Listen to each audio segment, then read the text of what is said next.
2-acre park. People don't realize LA is now the densest metropolitan area in the country, denser than the New York metropolitan area in the last census. So reimagining and transforming this river is critical to everything we do. The improvements go hand in hand with the city's $1 billion plan to restore parts of the river, to turn what's mostly concrete back to its natural beauty, preserving the environment while promoting camping and other recreational activities. At Marsh Park in the Elysian Valley, Gil Reyes for LA This Week. Crews also plan to install 13 fitness stations and a Spanish-style picnic pavilion for special events. In more LA River news, up the river to Winnetka in the San Fernando Valley, where bikers who enjoy riding along the river just got an extra 2 miles of additional roadway. Yana Kay reports. Joe Linton and his family are avid bikers, and because they live in Koreatown, finding a place to bike can be tough. So they've decided to try out the new 2-mile bikeway in the San Fernando Valley. I'm a longtime bicyclist and bike advocate and river advocate in Los Angeles, and I'm excited about this. And I think it's really, it connects the valley to the rest of Los Angeles. It brings people together. After 2 years of construction, city officials and community members cut the ribbon on the third and final phase of the LA River Bikeway in Winnetka. The new segment runs along the southern portion of the LA River and connects bikers to Mason Avenue. This is an important amenity for the community and an asset for the entire West Valley and city. Officials say the bikeway not only provides much-needed open space in the area, but will also encourage active lifestyles. It's really nice. They did a fantastic job. It looks beautiful. Some bikeway features include drought-tolerant vegetation, metal railings, solar lighting, and rest areas. Each section that we add is exciting for the community along the river, but for all of us who use and recreate along this incredible parkway. The new bikeway will be open 24/7 thanks to LED lighting, and officials say it is one step closer to building a pathway that connects the LA River to all of Los Angeles. I'm Yana Kay for LA This Week. The bikeway was primarily funded through Metro and Proposition 50. A new survey could make walking the streets a little safer for residents in MacArthur Park, especially for seniors. Anna Marcos explains. Nothing like a neighborhood stroll as these MacArthur Park residents take Councilmember Gil Cedillo for a walk around the lake. It's also something of a reconnaissance tour to scope out the cracks in pedestrian safety in the neighborhood. It can be very dangerous walking. This pedestrian safety campaign launched a survey of pedestrian hazards for seniors who go to and from the St. Barnabas Senior Services Center, and it found many problems. I went around the neighborhood, walked through the neighborhood, and I took pictures of all of the sidewalk damage and the street corner damage, and I documented it where it was and the approximate location. Some of the hazards included buckled sidewalks, dangerous intersections, and dangerous alleyways. I fell down once a couple of years ago. Now I just walk on the street because the cracks are so bad. Many times I fall down, but sometimes I broke my hands. Looky here. Oh, so that's one more time. Broke my tooth. So sometimes you do fall. Yeah. Councilmember Cedillo says he knows the challenges of seniors with limited mobility because his own late wife became paralyzed after a surgery. She never recovered fully, so she always had a partial paralysis. And so all of a sudden our life became about access, became about how we could get from point A to point B in a manner that was safe. But Cedillo is determined to make these streets safe and accessible for both seniors and others in the neighborhood. He plans to bring in a road crew to repair some of the most dangerous hot spots. I'm Anna Marcos for LA This Week. The head of the LAPD's counterterrorism unit is asking for the public's help in identifying young people at risk of turning to extremism. As Gil Reyes reports, the concern is fueled by militant groups in Iraq and Syria who may be trying to recruit local young people.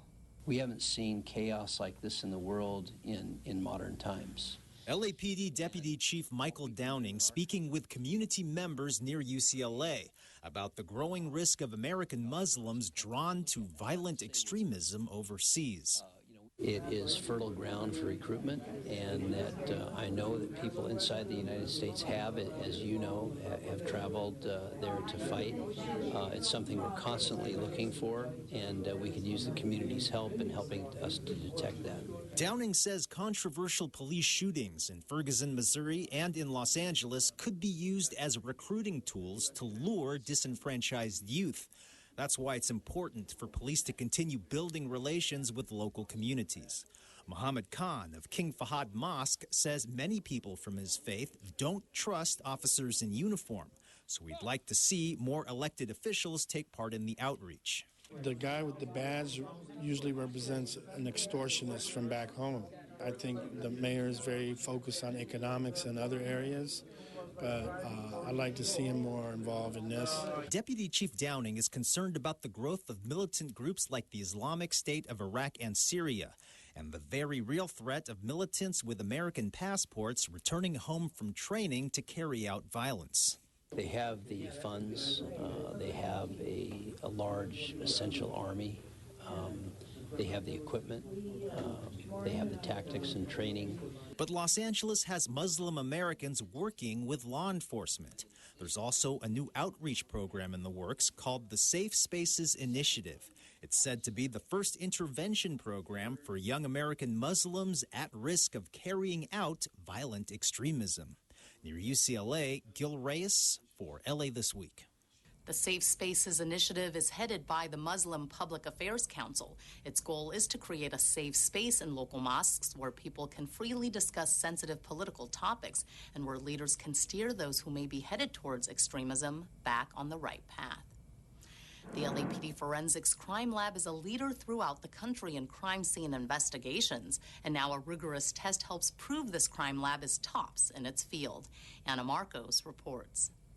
Inside this lab, you will find a drug device that can analyze any of 200 narcotics, even through glass or plastic. And you can see it just gives you a very clear result.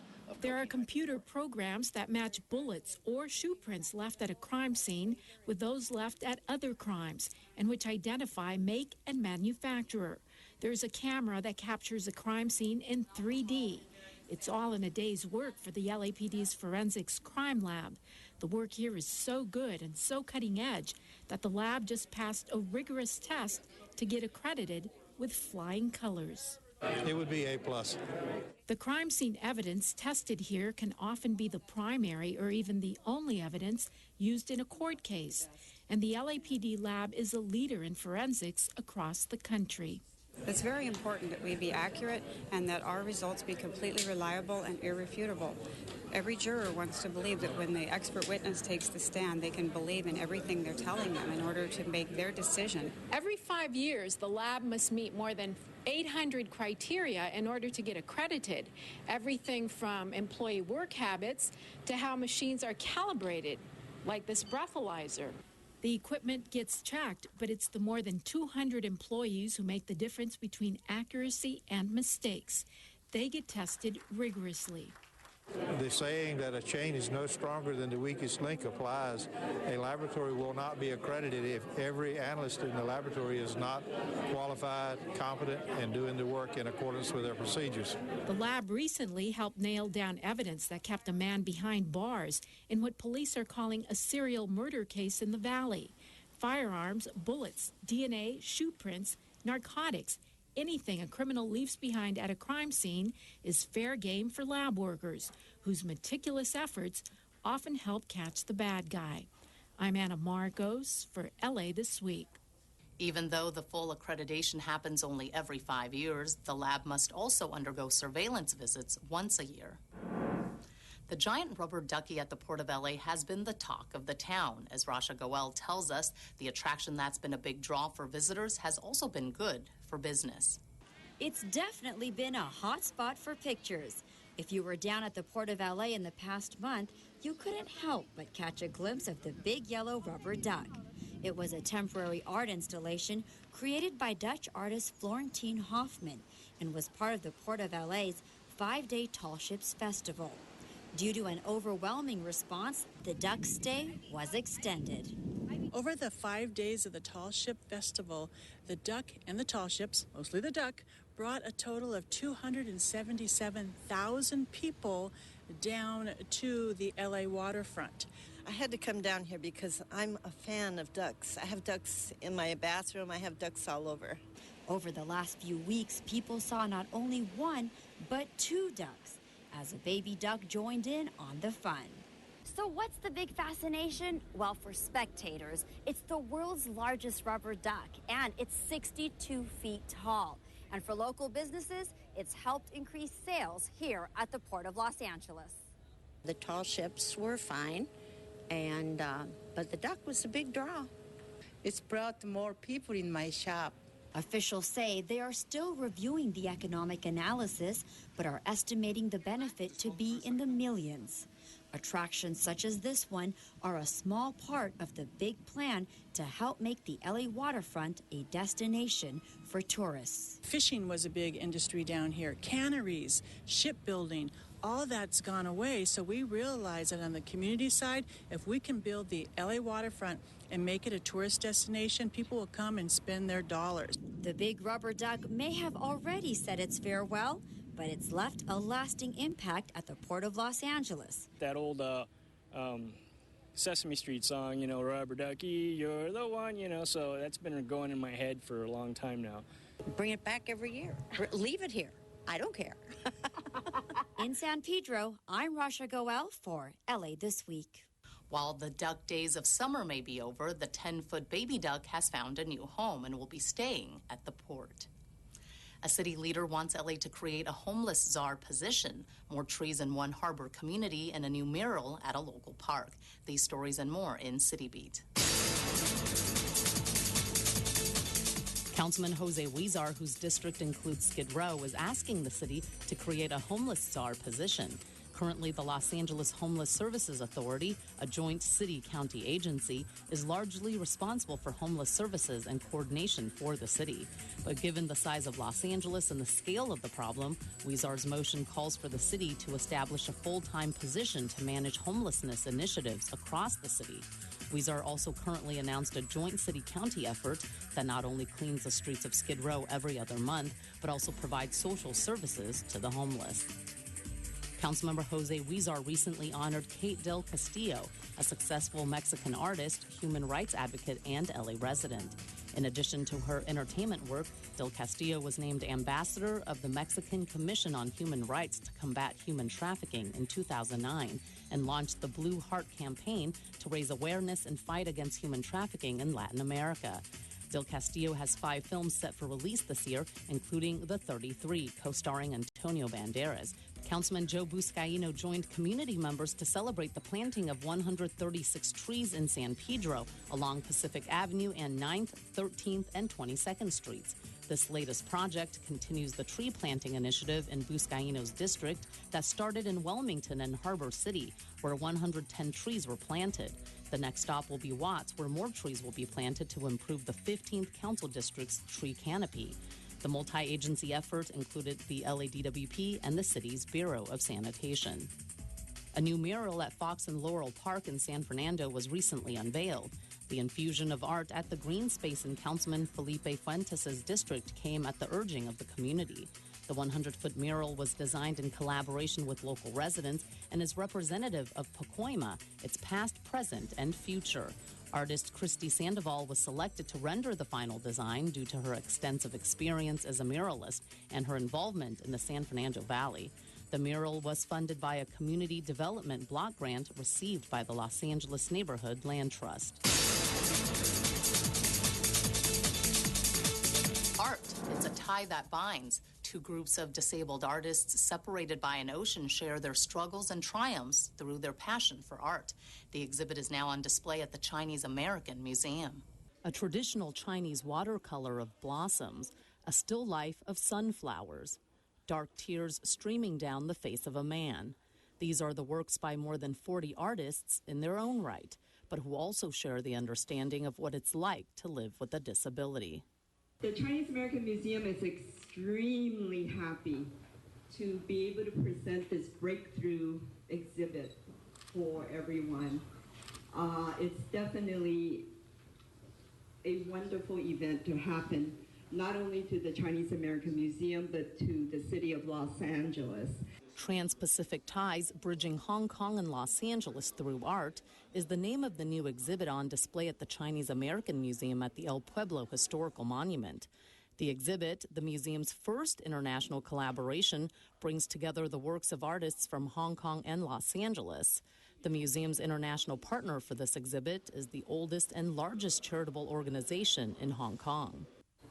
I am honored to be able to bring artists with disabilities from the Tunghua Group of Hospitals here to Los Angeles to be able to share their artistic talents with everyone. The exhibit not only exemplifies the artists' shared passion for art, its mission is to encourage an ongoing dialogue about the shared histories and challenges that unite the community of artists, no matter their origin. 30 pieces of artwork featured are from Hong Kong and 20 from Southern California. Visitors to Los Angeles will be able to see the great work that we're doing here and in our reaching out in friendship to our brothers and sisters across the Pacific. The Southern California-based Chinese Parents Association for the Disabled was the other partner in the exhibit. The show runs through December 14th. In this week's list of things to do, a lobster fest, a tour of Union Station, and eat, drink, art. The Los Angeles Municipal Art Gallery's famed fundraiser, sponsored by Los Angeles Magazine, will take place on Saturday, September 13th from 7 to 11 p.m., with a VIP reception from 5:30 to 7 p.m. at the Barnsdall Art Park at 4800 Hollywood Boulevard. The event, called Eat, Drink, Art, a kaleidoscope of the senses, will be catered by celebrity chef Chris Morningstar. There will be live musical performances, and KCRW's DJ Dan Wilcox will also be spinning tunes. In addition to live painting, performance artists, giant puppets, and more, the evening will also feature a silent auction of the works of more than 45 emerging and renowned artists. For more information and to buy tickets, go to barnstall.org/eatdrinkart. The annual Port of Los Angeles Lobster Festival is upon us. This year's 3-day event takes place Friday to Sunday, September 12th, 13th, and 14th. The Lobster Festival features fresh discount Maine lobster meals flown in fresh daily and cooked on the spot. Lobster lovers will enjoy a scenic outdoor park along LA's historic waterfront and shops at Portugal in San Pedro. There's not only lobsters on the menu, but more than a dozen bands are also on the festival's entertainment menu, as well as dancing, street performers, tall ships, and more. Portugal Village is located at the intersection of 6th Street and Harbor Drive in San Pedro. Hours vary each day. Go to lobsterfest.com for details. Metro is offering a special tour of Union Station on the second Sunday of each month as part of its celebration of Union Station's 75th anniversary. The next tour takes place on September 14th from 10:30 a.m. to 12:30 p.m. Led by trained Metro art docents, the tours will cover historic Union Station art, architecture, and spaces not generally open to the public. Tours are free. Reservations are not required. Union Station is located at 800 North Alameda Street. Meet at the information booth inside the Alameda Street entrance. Go to metro.net for details. And that's a look at some upcoming things to do.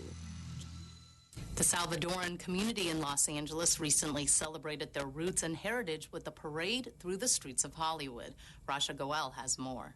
Patriotic flags, people in authentic dresses, and Councilmember Mitch O'Farrell as the Grand Marshal were all part of the 14th annual Salvadoran Parade held near the intersection of Van Ness and Santa Monica Boulevards in East Hollywood. It's a tradition to have the parade in this thoroughfare, and this is a corridor that has lots of Salvadorian residents and businesses, and it's a gathering spot for the Salvadorian community. Happy Salvadorian Independence Day! The parade is also a celebration of the Central American country's Independence Day, which falls in September.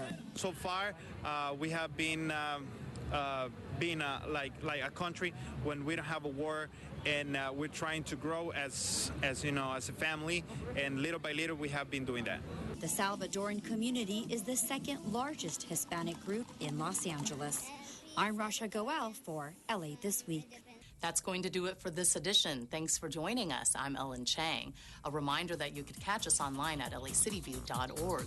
You can also follow and like us on Facebook. We'll see you back here next week for more of LA This Week.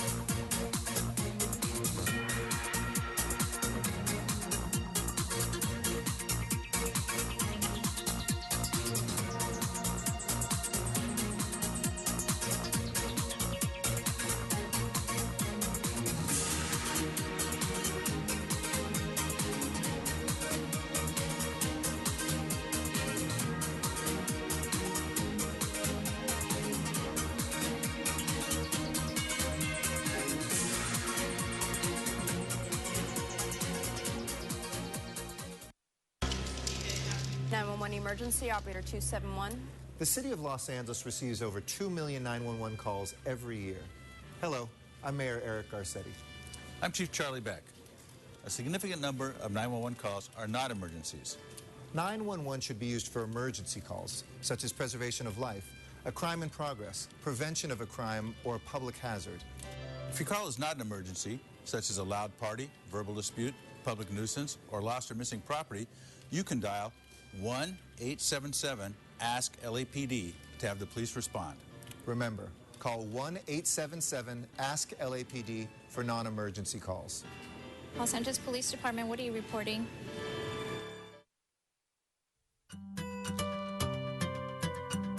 As car manufacturers introduce a new generation of electric vehicles in the Los Angeles auto market, the LA Department of Water and Power wants our customers to get charged up about driving EVs.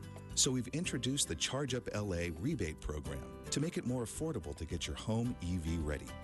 It's important that Los Angeles lead the way in adopting electric cars because we are the car capital of the world. Charge Up LA offers a cash rebate of up to $2,000 for out-of-pocket expenses for a new home EV charging station.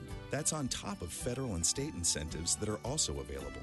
All you have to do to qualify is buy or lease a new electric vehicle and install a new Level 2 240-volt charger at your home or condominium. You'll need to request a separate electric meter or sub-meter from LADWP that tracks only the energy used to charge your EV. When you use the special meter, you will also receive the LADWP's EV charging discount, which takes 2.5 cents per kilowatt hour off your electricity rate when you charge your EV during off-peak hours, at night and on weekends. To make the switch to EVs easy and smooth, the City of LA has fast-tracked the process for obtaining electrical permitting and service for residential EV chargers. Our goal is to complete the process in about a week for most basic installations. With the special meters, LADWP will track EV charging patterns to determine how much power is being used and where. Then we can plan for energy growth and guard against straining the grid. The special meters also enable customers to securely monitor their EV energy usage. I've been driving electric cars for 20 years. Running them is cleaner than running a gas car, even if you're charging from the grid. Because the United States grid on average is clean, but the California grid is even cleaner. And then you can go one step farther and you can also buy green power from the DWP, and that makes your car even cleaner, or you can put solar panels on your roof. So you have many options to improve the way that your car runs and make you feel good about what you're doing for the environment. One excellent incentive is the LADWP's rebate program, which offers for the installation and the purchase of your charger up to $2,000 if you fill out this form. In the not-too-distant future, EVs could be as popular in LA as hybrids are today. To support the growth of EVs, LADWP is working with public agencies and private companies to upgrade and expand charging stations throughout the city. Public charging stations have been newly installed or upgraded at popular destinations like LA City Hall, the airport, the convention center, and the California Science Museum in Exposition Park. When you drive an EV and install a home charger, you're helping to protect the environment. EVs clean the air and reduce greenhouse gas emissions. You are also putting savings in your pocketbook. The electricity cost for charging an EV is like paying less than $1 per gallon at the pump. So get charged up about electric vehicles now. Charge up, LA. For more information or an application, visit us online at www.ladwp.com/EV.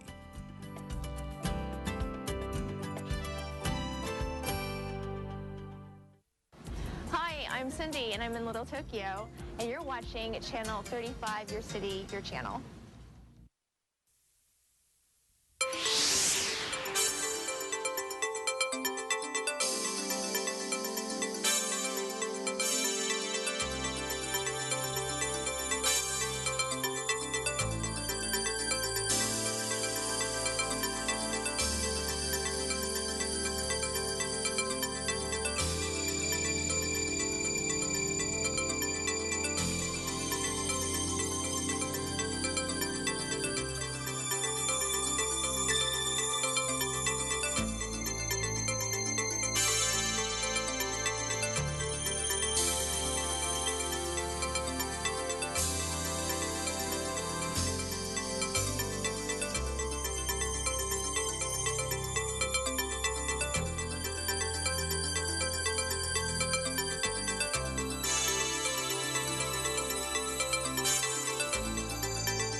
Good morning. Today is Wednesday, September 10th. I'd like to welcome each and every one of you to your Los Angeles City Council meeting. This meeting this council meets every Tuesday, Wednesday, and Friday at 10 a.m., and all are welcome. Mr. Clerk, I believe we have a quorum. Could you please call the roll? Blumenfield, Bonham, Buscaino, Cedillo, Englander, Fuentes, Huizar, Koretz, Krikorian, Labange, Martinez, O'Farrell, Parks, Price, Wesson. 10 members present and a quorum, Mr. President. I seem to have missed the joke, Mr. Clerk. I would hope you would share that with your president at the appropriate time. Certainly, sir. Okay, why don't we prepare to go through the... first order of business. Approval of the minutes. Okay, Koretz moves, Mr. Parks seconds. Next. Commendatory resolutions for approval. Englander moves, Blumenfield seconds. Mr. President, the Department of Building and Safety... Yes. The Department of Building and Safety reports that item 1D should be received and filed inasmuch as the lien has been paid in full, and that item 1I should be continued to September 24, pending further consultation with the property owners. Further, there is a request from member to continue item 24 to October 1st. So without objection, that will be the order. That brings us where on our agenda? Mr. President, that brings us to items 1 through 5. They're items noticed for public hearing. Do we have cards? No, sir, we do not. Specials members? Specials members?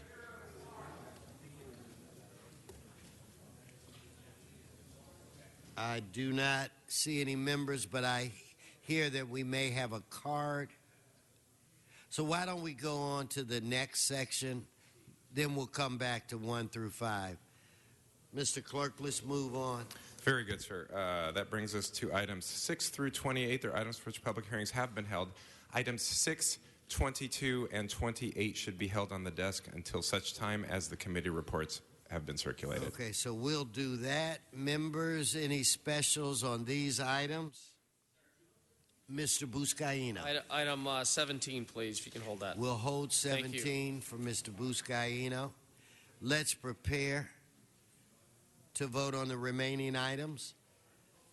Let's open. Mr. President? Mr.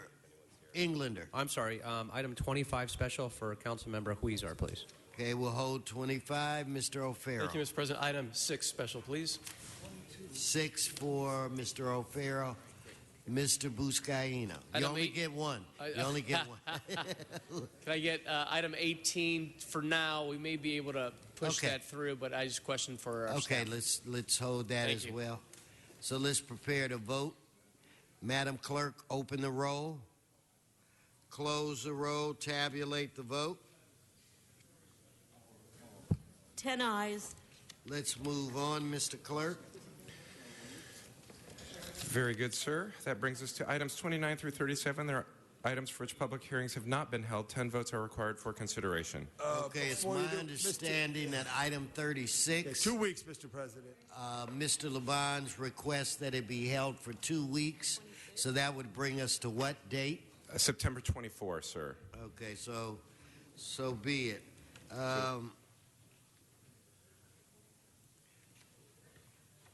So these, without objection, Mr. Clerk, these items are now before us. Do we have cards? Yes, sir, we do. We have cards on 29 and 34. 29 and 34, Hold sir. those items and let's prepare to vote on the remaining. Mr. President, I'm told I need to hold 35. Yes, sir. Let's vote on the rest. Let's open the roll, close the roll, tabulate the vote. 10 ayes. That brings us where? Mr. President, that brings us to items 38 through 41. There are items scheduled for closed session. Would you like to hold them on the desk? I think I will hold them for a few moments until the chair arrives. So that brings us where on today's agenda? That brings us to item 42, sir. It's on the continuation agenda, and it's an item for which a public hearing has been held.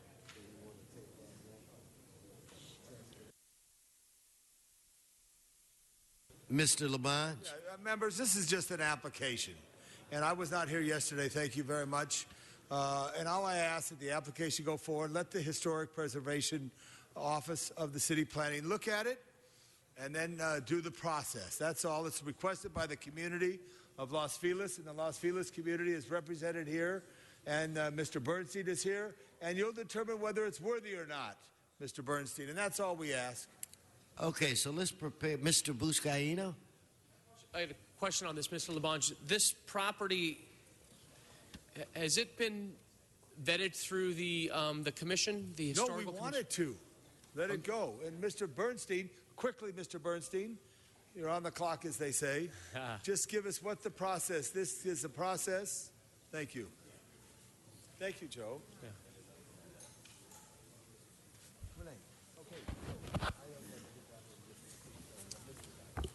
Thank you, Councilmember Ken Bernstein with the Department of City Planning and Office of Historic Resources.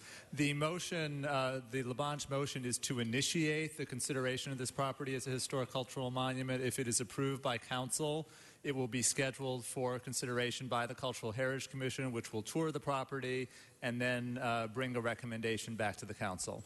Still needs to be vetted through the commission. Correct. All right. And Mr. Labange is go with it. We're good with it. Yeah, and it may or may not be. I looked at it yesterday, and I see both sides. Thank you.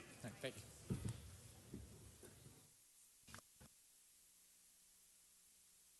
Mr. President. You're finished, Mr. Labange? Okay, let's prepare to vote. Let's open the roll. Close the roll. Tabulate the vote. 12 ayes. Okay, that brings us where, Mr. Clerk? Mr. President, in regards to our first section of items, they were items 1 through 5. We have cards on items 1 and 2. So items 3 through 5 would be available for your consideration. Okay, so let's hold the 2 items and prepare to vote on the remaining items. Let's open the roll, close the roll, tabulate the vote. 13 ayes. Okay, that brings us where? Mr. President, that brings us to presentations or items called special. Mr. Parks, are you ready with your presentation? Then the floor is yours.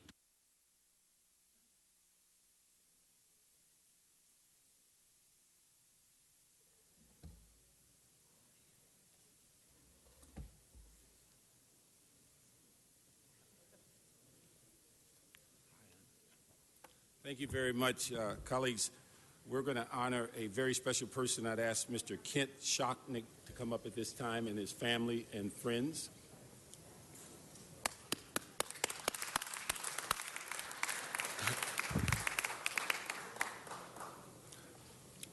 Colleagues, today and community, we're honoring Mr. Schocknick for his retirement that's coming up September 26, 2014. After 36 years in the broadcasting industry. Kent is believed to have anchored more hours of television news than anyone else in Los Angeles. He was LA's first and longest-running morning anchor. He also anchored LA Television's first ever live webcast. In addition, he is the first Los Angeles TV reporter to write a daily blog. We won't hold that against you. On January 10, 2014, the City of Los Angeles officially proclaimed Kent Schocknick Day in honor of his decades of dedicated service. On radio, he has hosted the nationally syndicated weekly program Premier Magazine Live, plus the daily essay, Just a Minute with Kent Schocknick, and on CBS All News station KNX 1070 AM. He has been a longtime contributing editor at Road and Track magazine and can be seen in dozens of feature film and TV roles as a newscaster. He's been certainly cast properly. He has met with presidents, astronauts, Hollywood superstars. He's been reported from war zones, royal palaces, third world villages, underwater, and swimming with sharks. He's named one of LA's top 3 anchors by LA Confidential magazine. He's anchored historic events as they unfolded, taking Southern California viewers live through presidential inaugurations, the very first minute of World Trade Center and the Pentagon attacks, the loss of the space shuttles Columbia and Challenger, and the beginning and end of the Gulf War I and the war in Iraq as they happen. He is known for his marathon anchoring and reporting on such events as California Ruinous wildfires, earthquake storms, and high-speed chases. He covered the O.J. Simpson murder trial, the Los Angeles Democratic Convention, the '84 Olympic daily from start to finish. He also covered the revenge-killing manhunt of ex-LAPD officer Christopher Dorner, the Michael Jackson Memorial, the deadly North Hollywood bank shootout, the LA riot in their entirety. He led TV watchers nearly every step of the day. Long Space Shuttle Discovery retirement move to Exposition Park.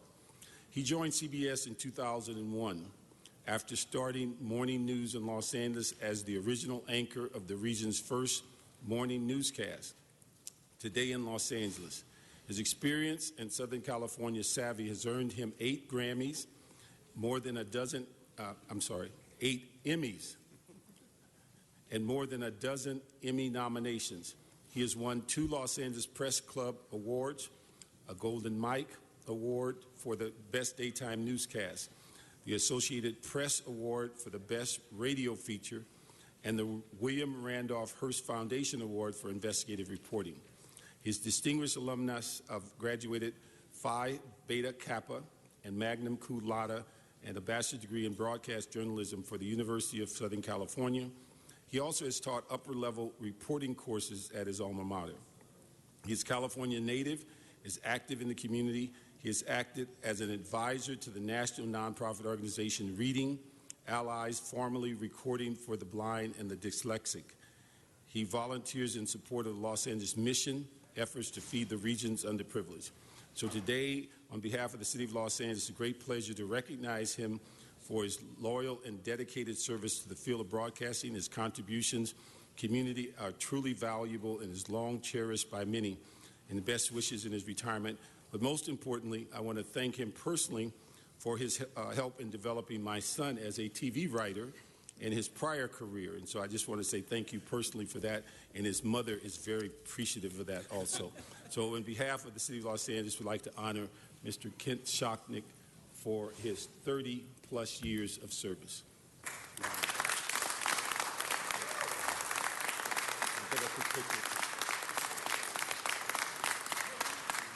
Come on over.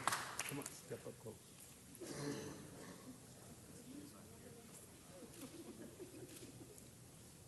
Betsy, shoot it from the other side. Channel 2 wants to get it too. Why don't you come up and introduce all of your friends? Come on. Thank you, Councilman Parks, very much. I wish I had a Grammy, but anyone who has ever heard me sing knows that that's not likely. My sincere thanks to Councilman Parks, the council, the councilman's chief of staff, Bernard Parks Jr., who was the very first person to welcome me to CBS 2 when I started all those years ago, and is living proof now that there is life after TV news, which I am looking forward to testing out firsthand. After all of these years of broadcasting to Southern California and showing people what's going on, much of it under the very wise guidance of the most respected news director in the nation, Scott Diener, I look forward now to watching news instead of broadcasting it with all of my friends who have been kind enough to come here today, and most of all, my very favorite TV watching buddy and partner, my wife of 22 years, Karen, third generation Angelino, and my sincere thanks to everyone who keeps this wonderful city running and the people who make it the best city in the world in which to work and which to live. My very, very humble thank you. Thank you. Mr. Labange. Mr. Schocknick. Mr. Parks, thank you for bringing in Mr. Schocknick and Karen. The thing I stand now is it's important to think of your fourth quarter, your post. Tom Bradley didn't get his fourth quarter. John Farrar didn't get his fourth quarter. You're going to get a fourth quarter. And that's a good thing to do. So you'll develop other skills and talents and loves of life to really enjoy it. You've been committed to bringing and informing the people of Los Angeles what is going on. And closely there, and you went all the way from there in Alameda and Burbank all the way over to Sunset Boulevard, then back out to the Valley. So you're a Valley guy, straight 134 all the way. I want to thank you for all your friendship that I've enjoyed, and my wife Bridget, but also your commitment to the city. I think we all have to know, and the Fourth Estate does have a real important role as it does report the news, but to be positive about our city, about our parks, about our libraries, about our schools, to give encouragement, and you always have, Ken. I thank you, and I stand to thank you and your fabulous news director, who always does the job of getting people, and your great camera people who do such a great job catching the thing. Let's give them all a hand. Thank you. Thank you, Councilman. Thank you, Mr. Labange. Mr. Parks, back to you. We're going to go in the back and take some photos. Thank you very much. Thank you, Councilman.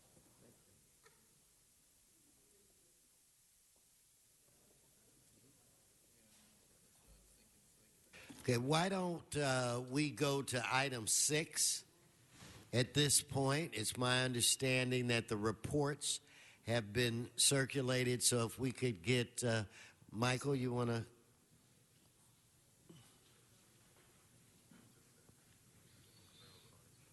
And I will defer to Mitch O'Farrell. We're at item 6. The floor is yours. Thank you, Mr. President. A couple of days ago, in my committee, Arts, Parks, Health, Aging, and the River, Mike Schull had a bit of a coronation. But it wasn't without a really great conversation as we confirmed him for the next permanent general manager of Recreation and Parks. So it gives me great honor to introduce someone that I've worked with for a long, long time now when I was on staff, someone who's been with the City of Los Angeles since 1991, Recreation and Parks since 2005, I believe, and who is here with his incredibly talented support system, the men and women of the Recreation and Parks Department, who many of us have had the pleasure of working with all these years. They are a wonderful department that improves the quality of life and makes this city more livable. And Mike Schull has played a direct role in that, certainly in the 13th District and all of the other council districts in the city of LA. And Mike brings just an incredible background and experience to this job. Baptism by fire, life in the trenches, thriving through the Great Recession with extremely limited resources, which we still exist with to this day.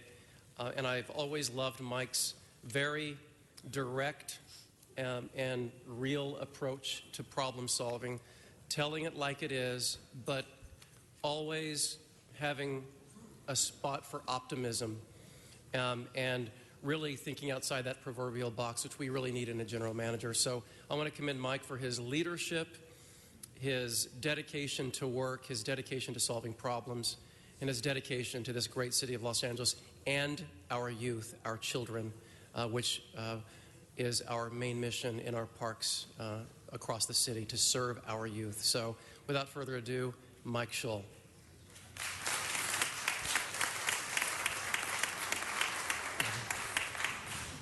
Thank you, Councilmember. It's it's with great joy and pride that I take on this assignment.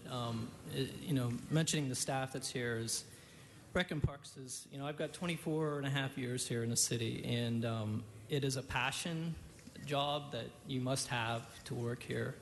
It is a 24/7 job. It is. And all these folks behind me are what makes the ship run, and they are all to be commended. And I'm just it's my pleasure and honor to represent them. And I do want to thank and I do want to mention the previous general manager, John Kirk Muckery, who spent many years in this department and is really responsible for, along with Regina Adams, that's here today. Thank you.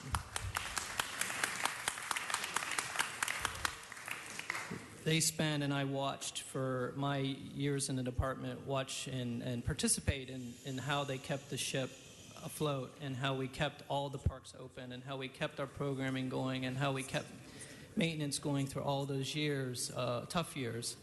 But we're not still without many challenges, and I've been working with many of you in my interim time to try to bring those challenges to light and to try to problem solve with each and every one of you, because they're immense. The problems are immense, and I am with great optimism in this department, and I do feel that we're on our way back. And I think we've got some good ideas in working with each of you. I've never sat, this is one of the best sitting councils that I've ever had a chance to work with, along with the mayor. I think the city is probably in the best shape it's been in its leadership in a long, long time, and I'm just honored to work with each and every one of you. I really want to focus on two really simple concepts going forward, and that's clean and safe parks.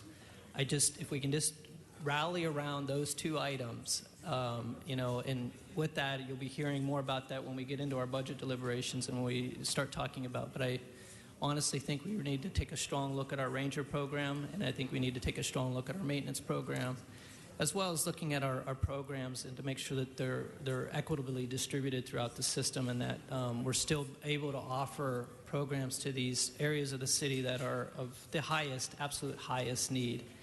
Rec and parks can make a substantial difference in the outlook of the city, and they are a direct line with the community, and the things that we do in these parks has a lot to do with crime, has a lot to do with jobs, has a lot to do with the economy of this city.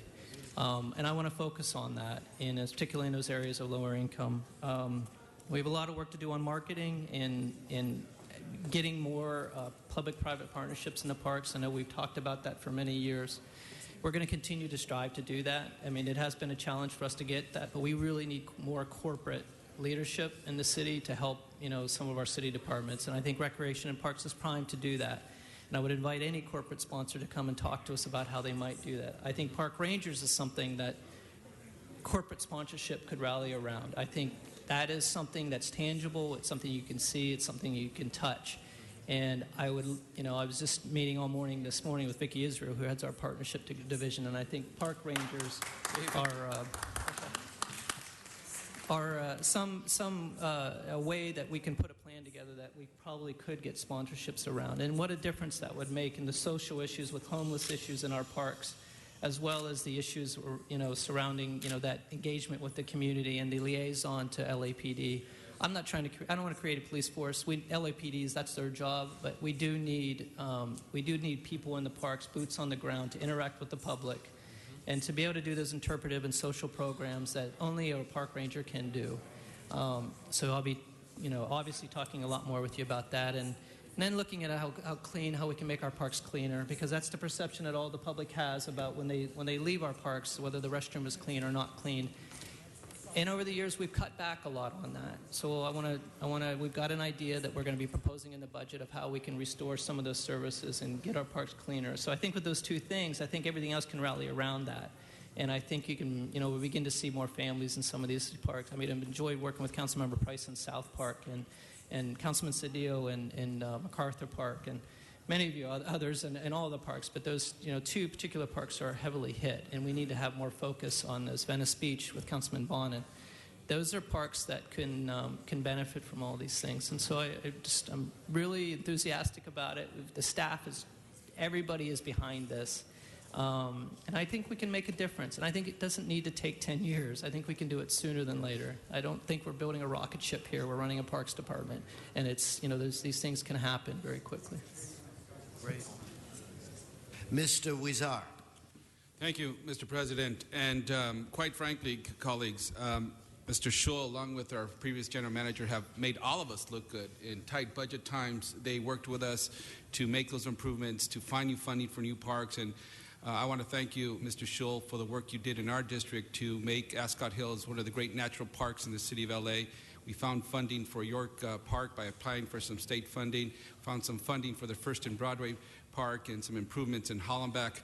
And at the end of the day, when you look at what makes the quality of life matter for the city of Los Angeles, it's our parks, our libraries, public spaces where people depend on them to be safe and clean. And I think I'm very happy to hear those are the things you're focusing on. Some of the parts of the city where we have some of our oldest infrastructure presents great challenges. And I'm excited to see you there as general manager, because sometimes, as you mentioned, the money is not always there. But I've seen you be very innovative and creative in the past to make things happen. You are a yes person that starts with yes unless there's an absolute no, instead of starting with no and we try to get people to yes. So I think you have the right approach, down to earth. We look forward to working with you, and thank you for serving this great city of Los Angeles. Thank you. Mr. Buscaino. Thank you, Mr. President. Mr. Weezer, you're absolutely right. What we see before us, colleagues, is someone who can get to yes. And I've had the privilege of working with Mike and his team over the course of the last 2 years of building pocket parks throughout my district. And I've seen firsthand that Mr. Scholl has been ever present in the community, the Park Advisory Board meetings, and these meetings can get heated at times because of the passion that people have in our city of improving our park space.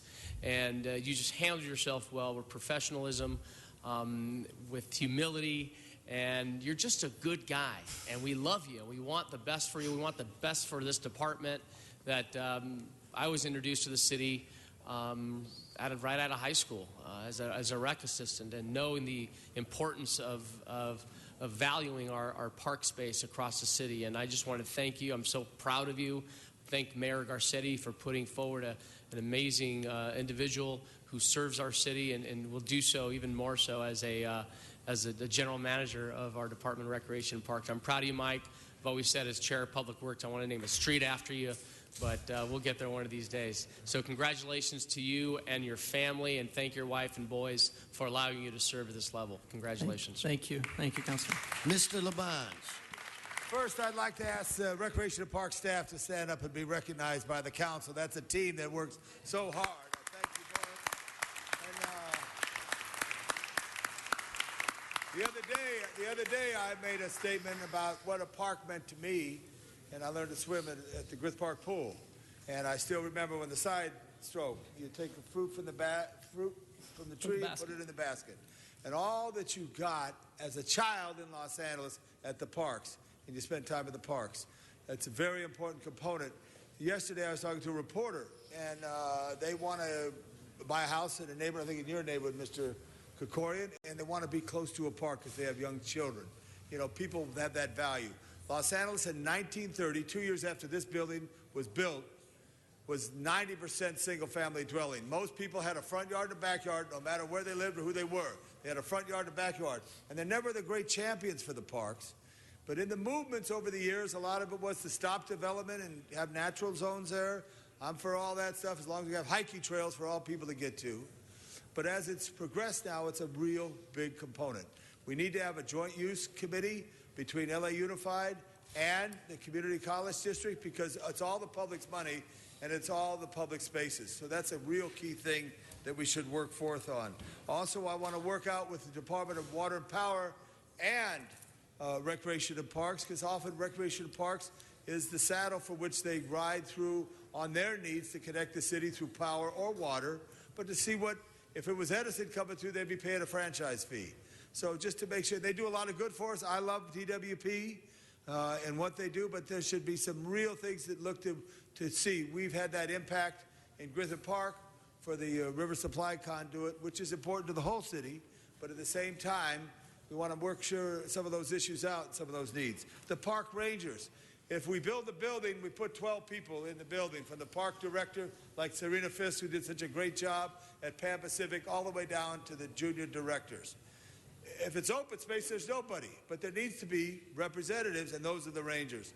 And I know it was the interest of the last mayor to get to 10,000, and when they shifted general services over to the police department, that gave them the vehicle to get to 10,000, which was a number everybody was wanting to get to. But at the same time, it left a little vacancy at Rec and Parks. We've got to get that back for you out there. Parks are so important. If you look at the density of the city, some of the most density places do not have, like the Wilshire area, the parks, the neighborhood parks that are necessary there that are used. So, Michael, I'm very happy. We do have Prop A, which is a county measure, which I hope we all support. Did you have it in committee yesterday? No. We've got to have it soon because the election's in November, and ask the people. I remember the first proposition. Mr. Ferraro put it up. We were standing up at the observatory, and the county wasn't going to add the zoo and add some other city facilities. We got that in. We make sure we get our fair share because we work with the county on that. So Prop A2, which is a continuation of which has been the tool that you've been the great architect of to provide for the communities. So I thank you. Last night, upon arrival to Los Angeles, I went into Griffith Park, and I saw Louis Alvarado, the honorary mayor. All the hikers had left, and I hiked alone on a trail on the hip of the park above the old zoo, and I felt so good that I live in this city and have this opportunity. And this morning, as I hiked up and watered Dante's View, Joe Salisis, I looked to the east and I saw the sun rise. This is where it happens, in the parks of Los Angeles. Mike Scholl, I thank you. I'm proud of you and your family and your team. Good work. Thank you. Thank you, Councilman LaBonge. Mr. Bloomingfield. Thank you, Mr. President. I just wanted to tell you I'm thrilled to join my colleagues in congratulating you. I don't have a question, but I just wanted to really tell you how I've really enjoyed working with you this last year, getting to know you. But I think you cut yourself short in your analogy. You talked about this isn't rocket science doing parks, and I get that. But in some ways, it's a lot more complicated than that. NASA is fully funded when they build a rocket. You've got to cobble together funding from all sorts of places to make parks work. And NASA, they have a clear mission. They get that thing to the moon. You've got multiple missions going on. Yes, the clean and green, but how do you serve the people and how do you serve the city? And one of the things that you've done really well is you've been able to multitask, and you've worked with me in my office on permeable materials, on water conservation, on pocket parks, and in particular how we transform the fire station 84. And even on bringing Wi-Fi to the parks. You've thought creatively looking at the big picture of how do we improve quality of life for Angelenos via the park system. And that's why I think you're really well suited for this job. You're very modest in your analogy and in your demeanor, but you do great things, and we really appreciate it. And I look forward to working with you for many years on this, and I thank you for your service.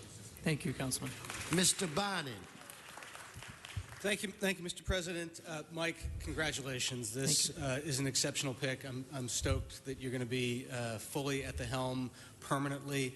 I've worked with you a lot over the years, and I would echo but slightly amend what some of my colleagues said about you being a person who gets to yes, because I think what's actually unique about you is that you start from yes, and your talent is finding ways to get other people to yes with you, and I think that's very important.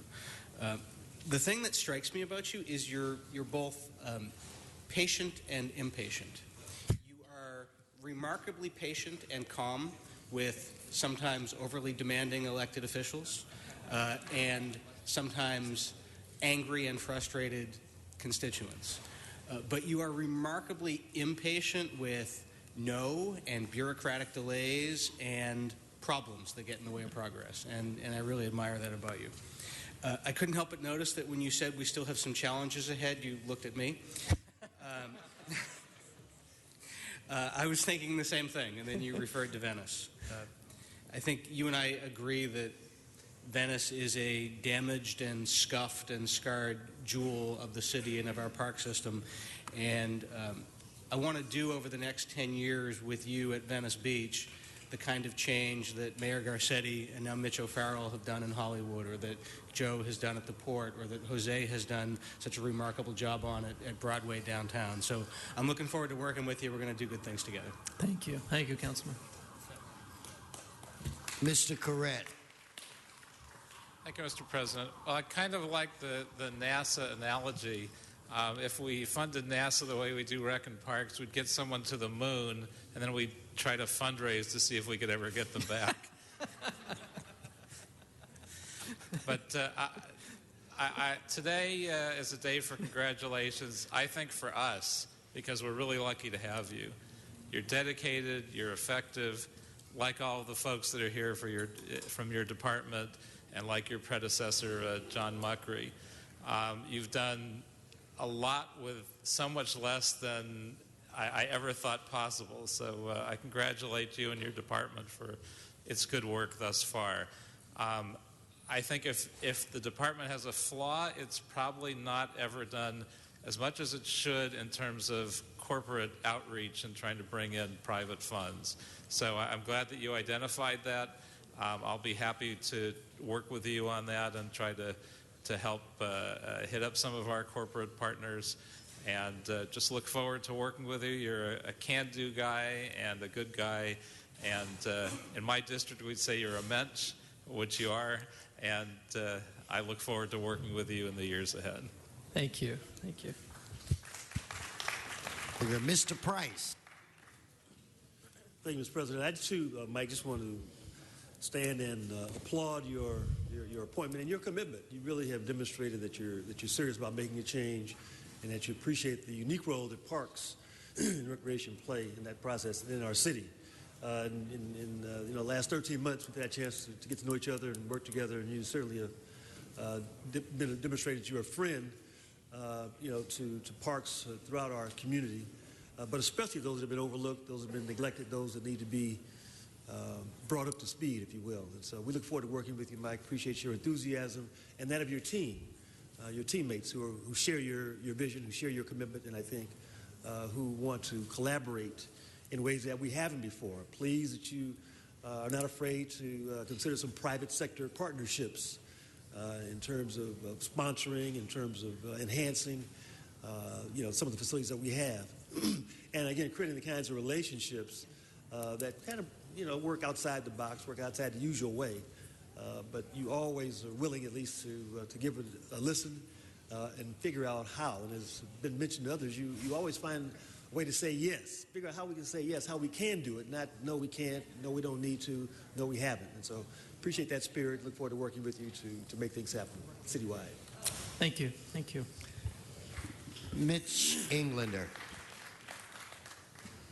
Well, I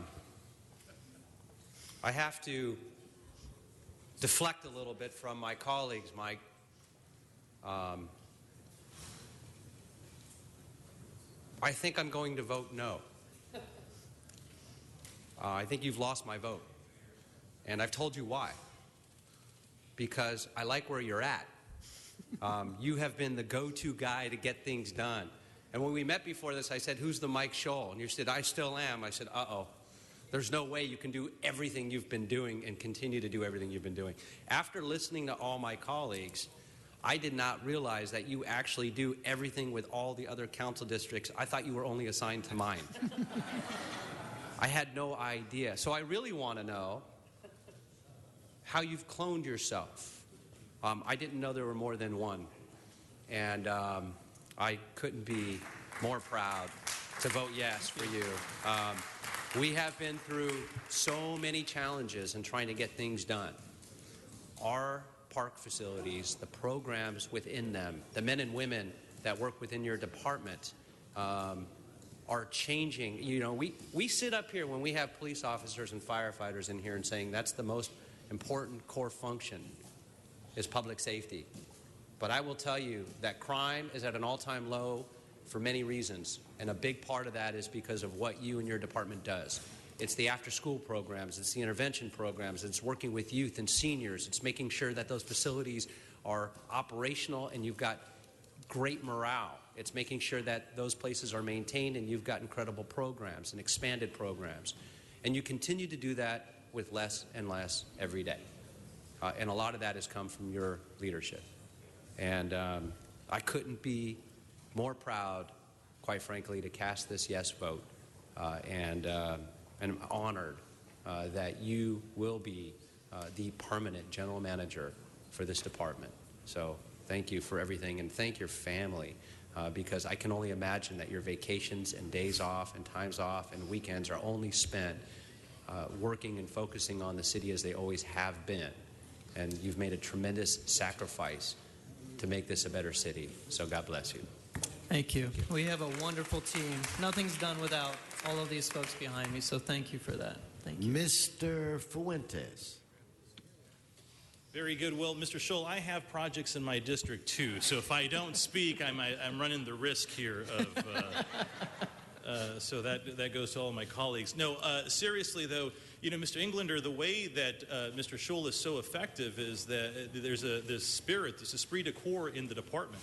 And it's a tremendous, tremendous department. It's one of those few departments in the city of Los Angeles where you get to meet people who were formerly gardeners or tree trimmers that are now managers or chief rangers.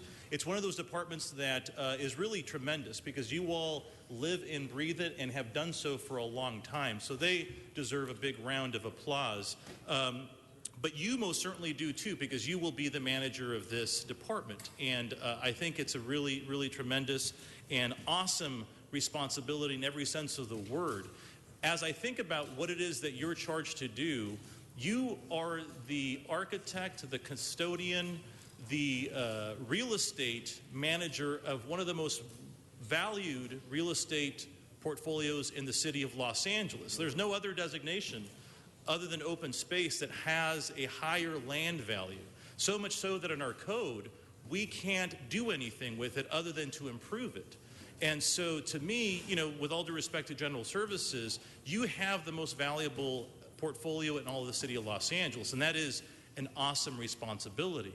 More so, I think, given the drastic sort of situation the department has found itself in over the last couple of years. As an observer of City Hall, I've noticed that you and your department have had to do more with less, so much so that other departments get to charge you fees and other things, and we really need to remediate that. I know Mr. Labange and Mr. Krikorian have been working very much so on a remediation sort of process, a restoration process rather, to make you all whole and get you to the place that the city of Los Angeles deserves. So I'm excited about those conversations, and I will remind my colleagues of those when we get to the budget process.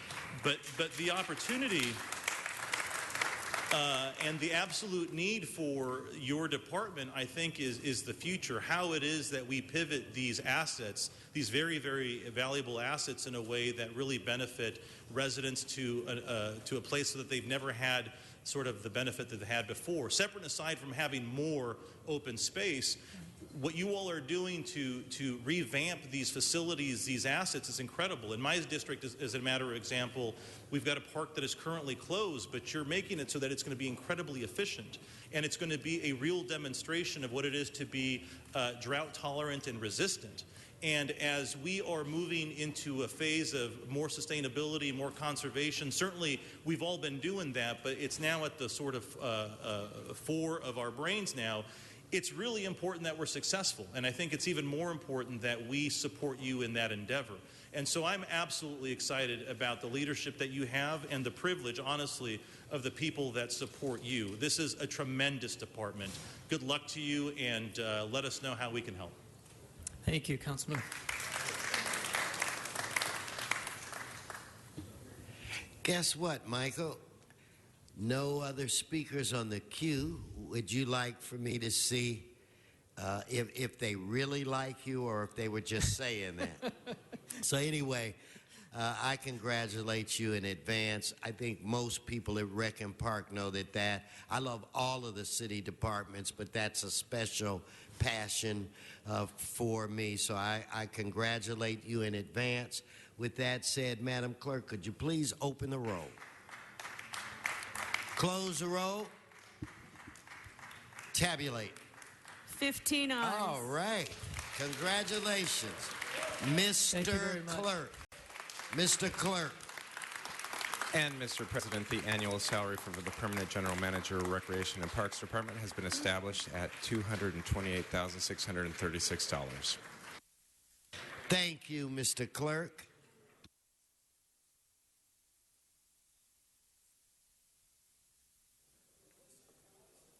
Let's take up items 22 and 28. And, Mr. President, reports have been circulated for those matters. So on those items, let's open the roll, close the roll, tabulate the vote. 15 ayes.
All right, let's move to item 1. Mr. Walsh, John Walsh, item 1. Mr. Walsh, please, no applause. Mr. Walsh. No applause, Mr. Herman.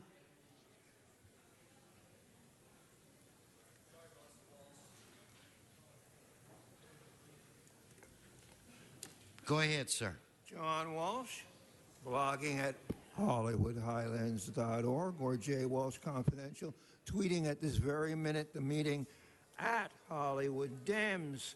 Again, we have to thank Batman for alerting these public hearings concerning, this is item 1, appeals. If you get a lien in the mail, and it's usually send it to the wrong address. That happens all the time. Always come down here.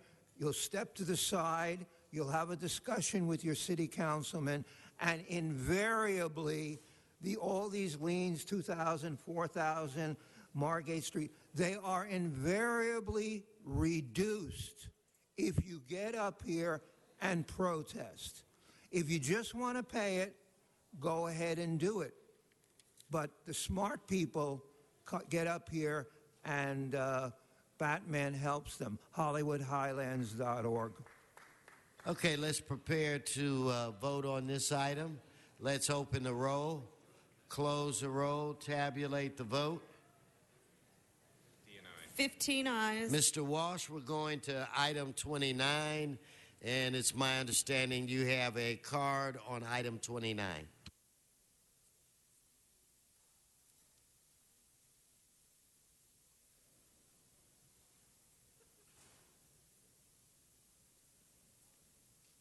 John Walsh at HollywoodHighlands.org. This concerns reappointment of Mr. Mitchell Harmatz to the Harbor Planning Commission.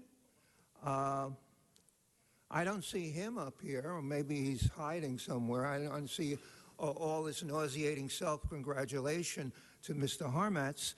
But in any case, what we're seeing here is that Mr. Harmatz has been forced by the mayor to hand in as his resignation before he can take office, before he can be reappointed, stating, undated, if he votes any way except the way that Herb Wesson and the mayor want him to vote, they put the date on there, and Mr. Harmatz is 0. That didn't happen when we had a black mayor. You never heard me talking this way about the black mayor of the city. Never. I respected him. HollywoodHighlands.org. Okay, let's prepare to vote on this issue. Let's open the roll, close the roll, tabulate the vote. 15 ayes. Okay, Mr. Clerk, what were I know there's a couple of items scheduled for closed session that Mr. Krikorian indicates we can deal with in open session. So I'm going to defer to Mr. Krikorian. I thought you said 38, 39. I don't remember. Yeah, thank you, Mr. President. Items 38 and 39 are the Budget Committee's recommendations that we approve the settlement recommendation of the City Attorney, and both of those can be disposed of in open session unless members have questions or concerns. Items 40 and 41 are appropriately considered in closed session. Thank you so very much. Mr. Clerk, don't you need to make an announcement? Yes, sir. For item 38, in the case entitled Huntington El Sereno LLC versus City of Los Angeles, there is a recommendation to expend $143,140 and $74 in settlement. And for item 39, in the case entitled Muriel White versus City of Los Angeles, there is a recommendation to expend $925,000 in settlement. Okay, I see no questions on those two items.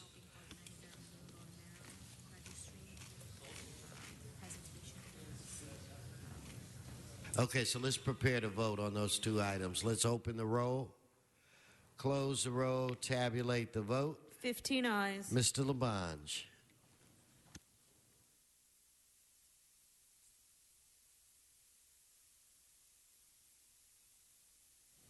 Mr. Fuentes. President, I'd like to move that we reconsider item number 3 from yesterday's council agenda, the Energy and Environment Report relative to amending the municipal code in connection with wastewater treatment program, Council File 14-0296. Once we reconsider it, I'd like to submit a revised committee report. There was a technical mistake. Okay, so our first vote, Mr. Clerk, would be on reconsideration. Yes, sir. Let's open the roll, close the roll, tabulate the vote. 15 ayes. Mr. Fuentes. Thank you, Mr. President. The matter is now before us, colleagues. I'd like to move that we adopt the revised committee report on this matter in lieu of the committee report adopted yesterday. Ask for an aye vote. And Okay. Mr. President, pardon Yes. me, that report has been circulated and distributed for all the members. Thank you. So let's prepare to vote on that item. Let's open the roll, close the roll, tabulate the vote. 15 ayes.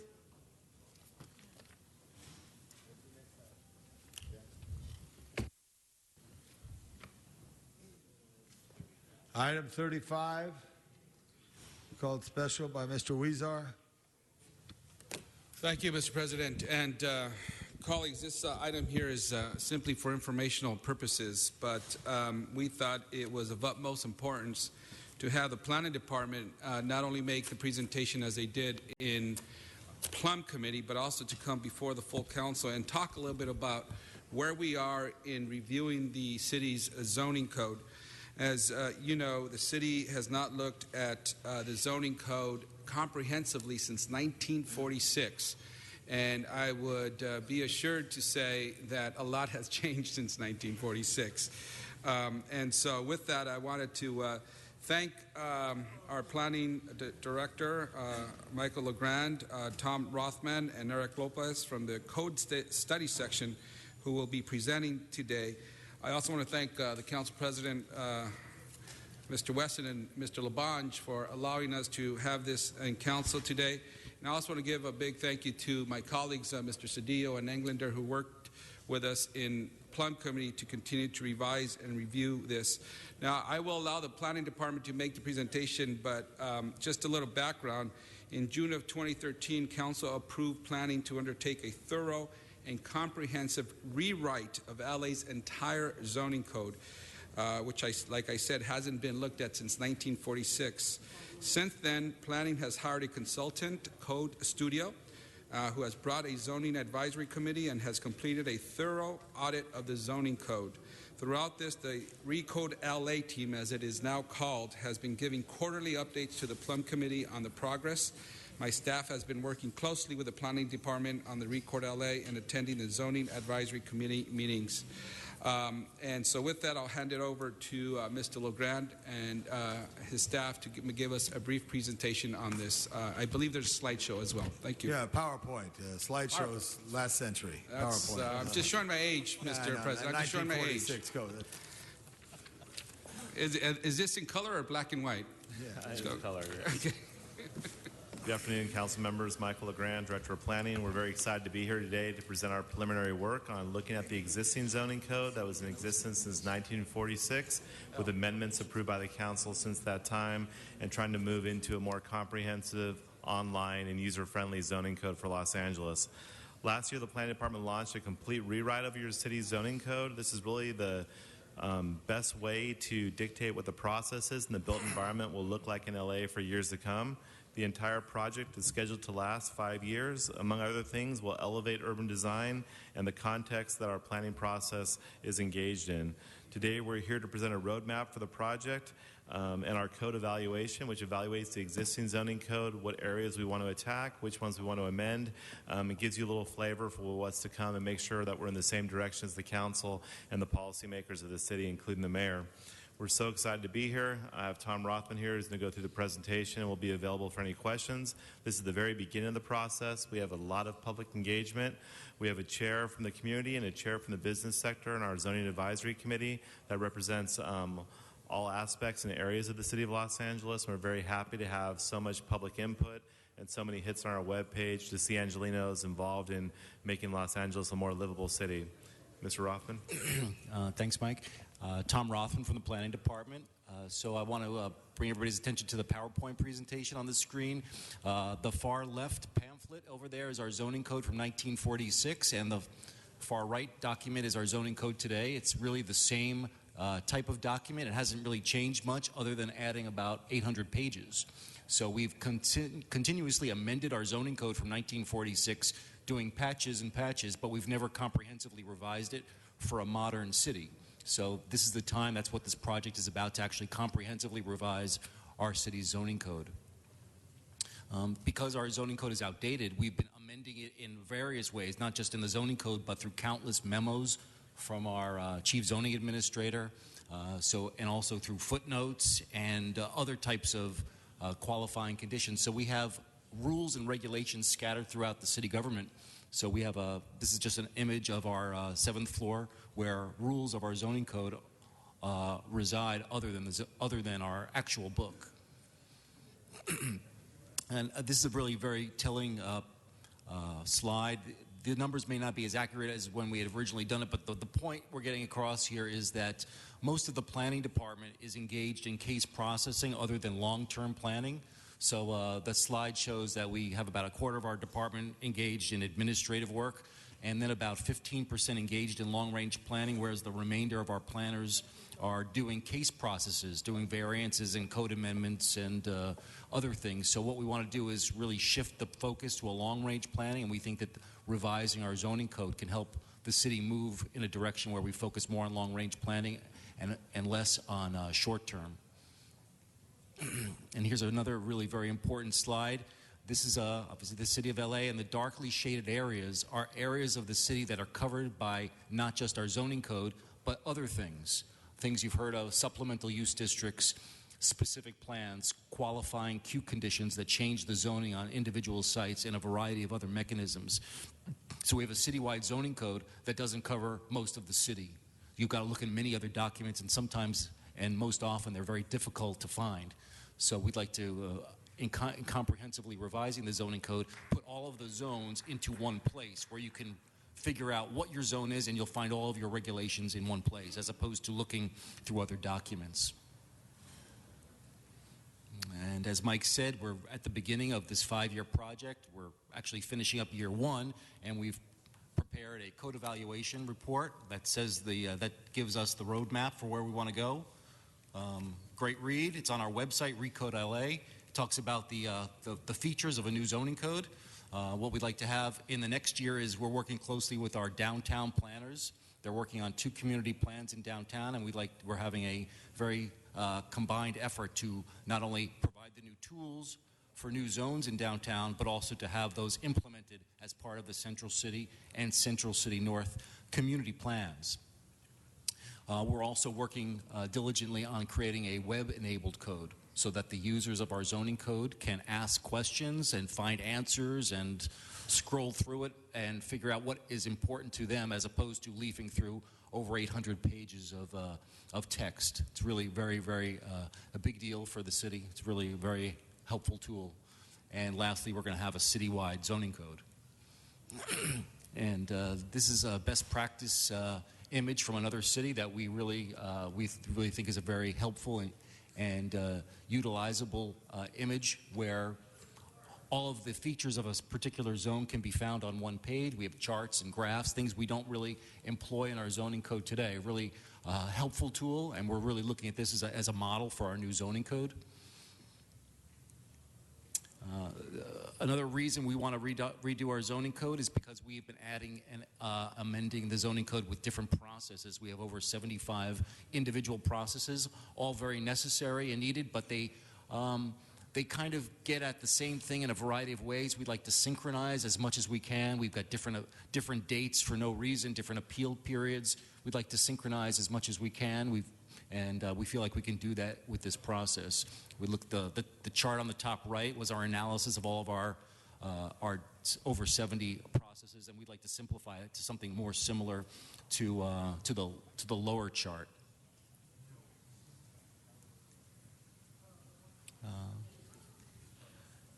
And where we are now with this code evaluation is we've done a considerable amount of public outreach over the last year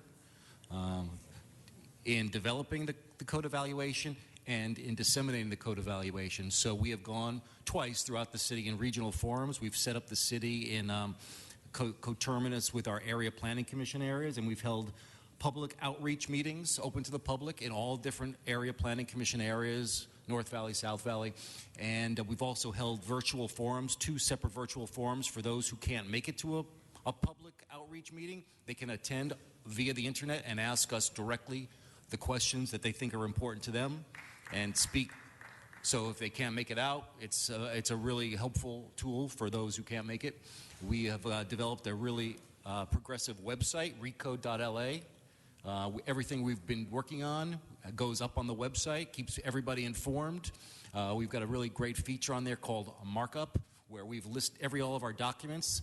Specifically, the code evaluation is up there for review, and during the public outreach period for over 3 months, we let individual users log on and comment directly on the document, and we've incorporated most of those comments into an update of this code evaluation. Really great feature. Well, I just want to thank you, and Mr. Weezer, if you want to close on this. I also think you're getting involved with the neighborhood council and the business community and the apartment house association, everybody. As long as we're doing it, let's get everybody in the same pool so that we can all come out refreshed and focused. So, okay. Mr. Weezer. I'll close out, but are there any questions? Mr. Blumenfield from the 3rd District. Well, I'm very excited about the Recode LA. I just wish it could happen faster, but I understand sometimes you have to wait for good things to happen. In particular, I wanted to ask about in the interim period. You know, it's come up in my district, and I know you're familiar with, a couple of different instances where someone has a business, but because somebody complained and the business was there for 20 years, they're in a very difficult spot right now. And I have a feeling if we were able to wait for Recode LA, some of those problems would be solved because of the way that the likely would be zoned. Is there any way in this process to create a mechanism for these kind of situations in these interim years to have a stay of some sort so that we can deal with the problematic situations that can't be solved? And in some ways, from a resource perspective, you don't want to spend all your time solving all of these relatively small things, but they're big things when it comes to their people's livelihoods and a lot of business and homeowners depend on. So how do we deal with the interim situation like that? Yeah, definitely. I think you're speaking of sometimes in Los Angeles, we have a lot of non-conforming uses that may be legally operating, and other times over the years they've fallen out of compliance just out of the natural progression of the city. We're happy to work with you to look at some interim solutions we can do. We've talked to the Apartment Owners Association. There's some motions that council has drafted about looking at different types of, for example, units that have been created in apartment buildings over the years, some creative ways to address them to be safe and inspected and up to quality of life standards, but also not evict the tenants who may have an affordable housing stock. So different ideas like that we were looking at with the council. We'll report back to you through those motions. In our budget also, we're going to propose having some staff set aside to deal with those more emergency issues that come up at council, so we don't have to wait for the zoning code update, but we'll have staff on board to be able to address those. In last year's budget, the council did approve our neighborhood conservation program that looks at a number of historic properties, putting overlays on those, as well as dealing with the mansionization issues we're seeing across the city. So we do have some capacity in those work programs to address some context issues in these neighborhoods, and we'll be coming back in our budget with some more resources to propose to council to be able to address those code features that need to be updated that maybe can't wait for 4 more years until we come back to council. So we're happy to work with your office to identify some of those and bring them back through the budget process. Great. I very much look forward to that, and we'll take you up on that with the 2 particular ones I'm thinking of. Great. And then just more generally, the other great thing about this, which, and I know you're tapped into, is connecting this with the open data movement and the open data that we're moving as a city and that the mayor's been pushing. Because even though this isn't a traditional data set, this really will go a long way to making LA more transparent and more effective. So thank you. Thank you. Mr. Fuentes of the 7th District. Thank you, Mr. Labange, and thank you for this exercise. It's incredibly important, as you all know. I mean, the code, the zoning code, really is the DNA by which the city of Los Angeles grows, and historically, I think, is sort of why you've got some challenges in districts like 7, for example, where you don't have very good buffers between uses and that sort of thing. So the exercise, I think, is incredibly important. And I'm excited that it's happening, like Mr. Blumenfield mentioned, but 5 years is a long time. So what are some of the benchmarks that we can expect to sort of see? I know it's difficult to release it in tranches, probably impossible, but what is it that we can start sort of effectively being able to use in the short term?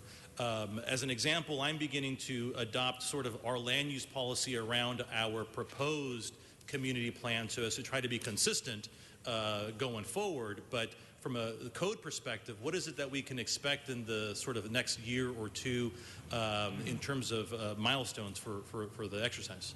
Right. And thank you, by the way, for doing it, because I know it's voluminous and it's disturbing to some, and I've only heard about some of the horrors in files that are out there and the reconciliation of those sort of uses. So thank you for your effort. Thank you. Yeah, as you know, Los Angeles is a very large city, obviously, land mass and population-wise, and so many different neighborhoods make up the city. So the 5-year program we started last year, so really 4 more years, is pretty much what it takes for a large jurisdiction like this to get it right and do it. The first milestone that we're really going to see, besides this code evaluation report, is going to be the downtown zoning code. So we'll have an incubator to try out new zones, try out new ideas in our city center. We're seeing a major increase in the number of housing opportunities in downtown. But as you represent the valley, that doesn't give you too much comfort. So I'll let Tom talk about a little bit more about some of the milestones we have coming down technology-wise, also for the code evaluation report. Okay, I'm not sure where the PowerPoint went. We're going to be coming to Plum and Council on a regular basis to brief you on our progress, but the intent is that the entire zoning code after the downtown code will be adopted all at once. So we're not going to be providing new tools up until the end of the full zoning code, but as Mike said, we do intend on having a downtown development code done by the next year, and then a web-based code that'll be enabled for downtown, and then a model for the rest of the city. However, there will not be any tools coming out until the end of the project. One thing we have talked about with our consultants is setting up in all the council offices a way to test out the code, so we can show neighbors and your constituents and the business operators what the new zoning code would allow on this property and what the existing zoning code allows on the property, give people a comfort level before it's implemented, and they'll be able to go to your field office and actually touch the code and see what it would do for these properties, so that we have that transparency you talk about and care about, but also a way for people to get comfortable with it and start to learn it before it's rolled out. So unfortunately, I think 4 years will be here before we know it. But we're happy to work with you on it again when we come back with a budget on any of those immediate issues like we've dealt with you on K districts, trying to preserve those in your neighborhoods, make sure that we can tackle those issues that can't wait for 4 years. And so my last question, Mr. President, is one comment. This process, I think, has been incredibly inclusive, which is really important because, again, the DNA of the city of Los Angeles, the participation that you're seeking from the community as to sort of what they want to see, I think is incredibly beneficial to all of us as policymakers.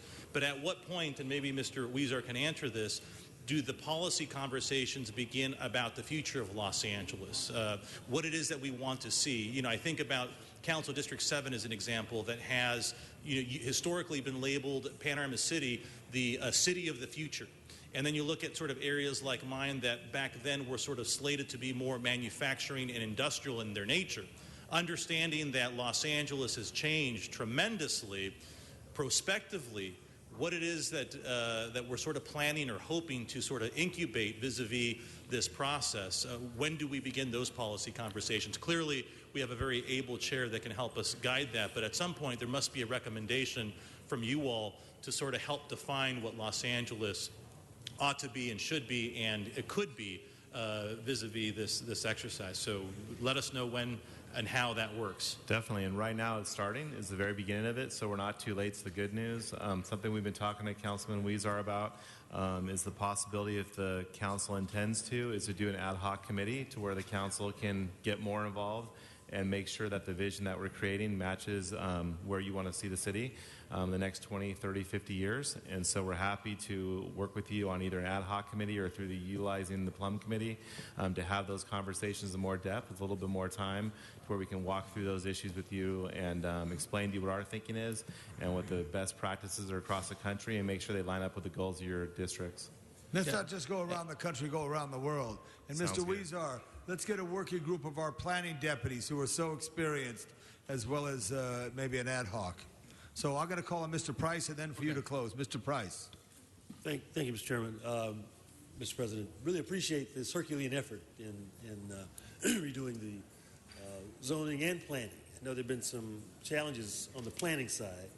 Those impacting the zoning efforts as they're going forward? Are there some legal issues that may hold this process up as well? And what's the interplay between the two, zoning and planning? Well, one of the biggest problems we have with our planning process, with our updating of our community plans, is that we have limited tools in the zoning code for our community planners to use. So the main point of this project is to provide a broader amount of tools in our toolbox so that we get at the progressive ideas and the interesting ways to plan. We're going to be placing those in the toolbox. We're not going to be rezoning parts of the city outside of downtown with this project, but we're going to give our planners, the long-range planners, a better mechanisms to implement the visions that we have in our multitude of policy documents in the city. So we're working closely with our community planners so that we have what they need instead of them having to recreate different zones on an ad hoc basis. So that's really how we see the future of this planning process going. Thank you. Very good, Mr. Price. And before I call on Mr. Weezer, I just returned from a conference in Berlin where they're working on incubators. They want to meet with you. I know some of them coming out here for that. But to truly look at the zoning, and Mr. Weezer, you're on top of this so well citywide. Let me call on Mr. Weezer to close. Thank you, Mr. President. Welcome back. We missed you, Tom. And Mr. LaBonge, when you said you're at Griffith Park and you looked east and you said you saw the sunrise, I thought you were going to say I saw CD14 when I looked east. No. It's all there. Thank you. A couple of questions just to get clear. What are the next steps on this so we could be clear? This is a ribbon. Okay. The next step is on the micro level, working on an approach report to how the actual zoning code will be developed and how it will appear. And then again, we're currently working with our downtown planners on Central City North, so that right now, they use the old book and they get the tools available to them to rezone downtown are what's in the zoning code today. We want to make sure that the new book, or whatever the zoning code is, has the appropriate tools so they can encourage and incentivize the types of land uses they want to see. Great. And so we will continue to have quarterly reports in Plum, but I would encourage all the planning deputies in each office to listen in or keep an eye on this process, because at the end of the day, when this comes back to us for a final vote, it's going to really, as Mr. Fuentes aptly mentioned, it's going to set the DNA for the city and what happens in the city or not, and it's going to create the type of city we would like to see. Now, for the benefit of us all, what's the difference between the zoning code and the general plan of the city? Okay. Well, those are the two big documents that guide planning in the city. So we have our general plan, which are policies and visions, and the zoning code has the regulations and the tools. So there's really not much theory going on in the zoning code. It's really the nuts and bolts. The general plan talks about housing, talks about transportation, talks about our health element. And so right now we're also undergoing some reviews of the transportation element and adding a health element, something we had never seen in the city before. And at broader policy level, what we'd like to see in the zoning code is going to include some of those new, as we revise it, some of those new implementations and tools to implement those broad goals. I appreciate what the planning department's doing. It's incredible work. My one concern is, and we've got to look at this again for the next budget cycle, is our community plans. That after the general plan, we get more specific with the community plans. We got to renew more of those as we move forward. We're doing a tremendous job to look at the tools. We got general plan, which we're evaluating, adding new elements, but the community plans, I think we need to also think about how we move that into this broader direction that we're going to re-envision what we'd like the city to look like. Yes, and we'll be happy to report back to you at the Plum Committee about some strategies we have to move the existing community plans forward and take on additional ones. And we've been working very closely with our city attorney's office, and we're actually helping them with resources to assist us in the review of the environmental documents for those community plans to be able to move them forward. So I know, for example, Councilman Englander at Plum always challenges me about when can we get that Granada Hills plan on the street. And so we're wading our way through some of those technical issues, but with the assistance of our city attorney, I feel like the future's very bright, and we're on the cusp of releasing a number of those plans have been stalled due to some legal challenges. Yeah. And, you know, we could talk about basics in the city of LA and different people define it different ways. Getting our community plans up and going, to me, is a back to basic issue, because if we don't know where we're going as a city, where do we implement those basic things we'd like to see them, and where and how? So hopefully we could do and we have more of 3 community plans right now currently going on in the 14th district, so we definitely heard you. I'm looking out for the rest of my colleagues now. Thank you. Okay. Mr. Thank you Weezer, very much. Thank you very much. No other questions. We will just move this agenda on this report, right, Mr. Clerk? Yes, sir. It's a presentation. No action is required. Very good. Thank you. Next item, you had one item that we needed to vote on. Item 26. 26 members, 26. We're going to vote on that item right now. There's no cards on that. Let's open the roll, close the roll, tabulate the vote. 15 ayes. 15 ayes. Good. Next item. Mr. President, at this time, would you like to reconsider the ordinances for 12 members? Absolutely. Those would be items 30, 31, 32, and 33. For reconsideration, let's open the roll, close the roll, tabulate the vote. 15 ayes.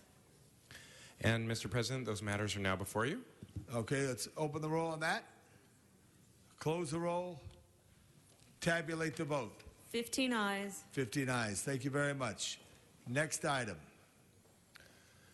Mr. President, that brings us to item 34, called Special for Cards. Mr. John Walsh, followed by Mr. Hunt.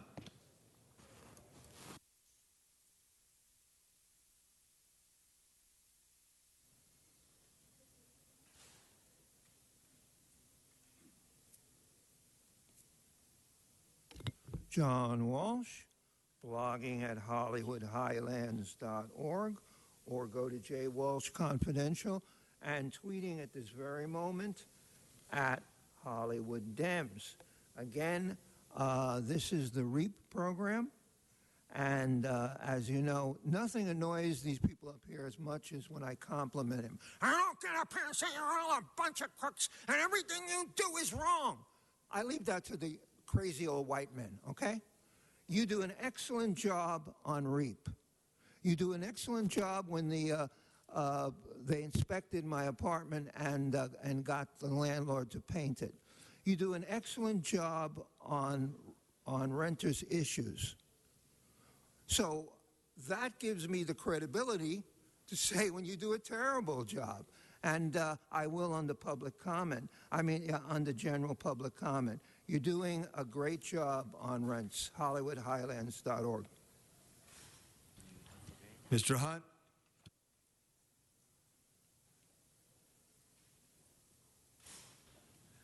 Seeing no Mr. Hunt. Thank you. No, I don't see you. You're Mr. I don't know that. I don't know that is. I saw Mr. Hunt. Thank you very much. Fill out a card with your name on it. Fill out your card on the name next time. Okay? Speak right now. No. I want you to fill it out right. Speak right now. I filled out my card under the name of Hunt because we are the people speaking about the citations and the corrections needed to improve our livelihoods when it comes to rent control.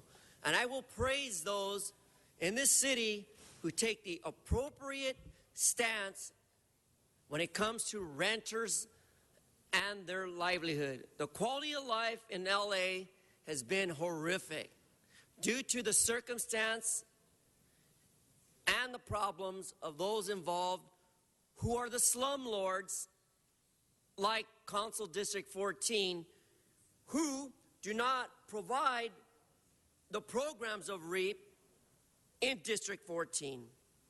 But in as much as I will say and direct my attention about rent escrow is that we have in CD 8, 607 West 7th Street, a case completed. CD 9, 5012 South McKinley Avenue. CD 15, West Anaheim Street. The list of these bias, and I'll use the term racist, when it comes to removing properties under REAP, in as much as it's the responsibility of the city and the city attorney to delegate the services needed, Mr. O'Connell, the services needed under Los Angeles Housing Community Investment Department so that people can live comfortably in Los Angeles. People can enjoy their rental places without the cucarachas, Dion, or the pest environments of those who cite people illegally and take the wrong action as building and safety has done in the past. We should do more investigations like this. Thank you. Yes, thank you. That on this issue now, let's open the roll on this issue. Close the roll. Tabulate the vote. 15 ayes. 15 ayes. Mr. Clerk, on the item 28, could we reconsider that? Mr. O'Farrell has an amendment. Yes, sir. Let's open the roll on reconsideration. Close the roll. All right. Matters before us, 15 right? ayes. Thank you, Julie. Mr. O'Farrell. It's very important to our colleague Joe Buscaino that we get this right, and so he's been working very hard on the acquisition, the possible acquisition of the Wilmington Greenbelt Community Center property. So we need the record to reflect that in committee we requested that the department must report back to council prior to the acceptance of the property. You bet. Okay. So that is an amendment that's accepted, Mr. Clerk? Mr. Yes, Clerk? sir. That's accepted. Mr. Seconded? Buscaino. Thank you. Thank you very much. Seeing such, let's attach that.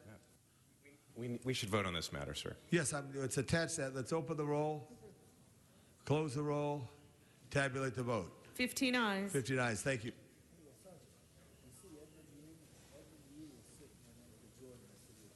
Next item.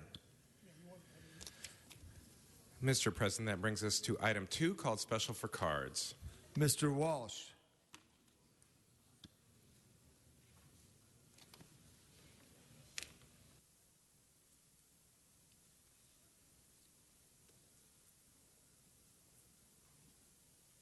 John Walsh, blogging at HollywoodHighlands.org for information. Number 2, again, this is a lien for unpaid taxes in the amount to Klaus Eltenberger, $43,000. Well, Eltenberger Corporation. If the person's not here, I guess they are stating, surrendering to you that they do owe the $43,541.76, and I hope you collect it. HollywoodHighlands.org. Mr. Herman.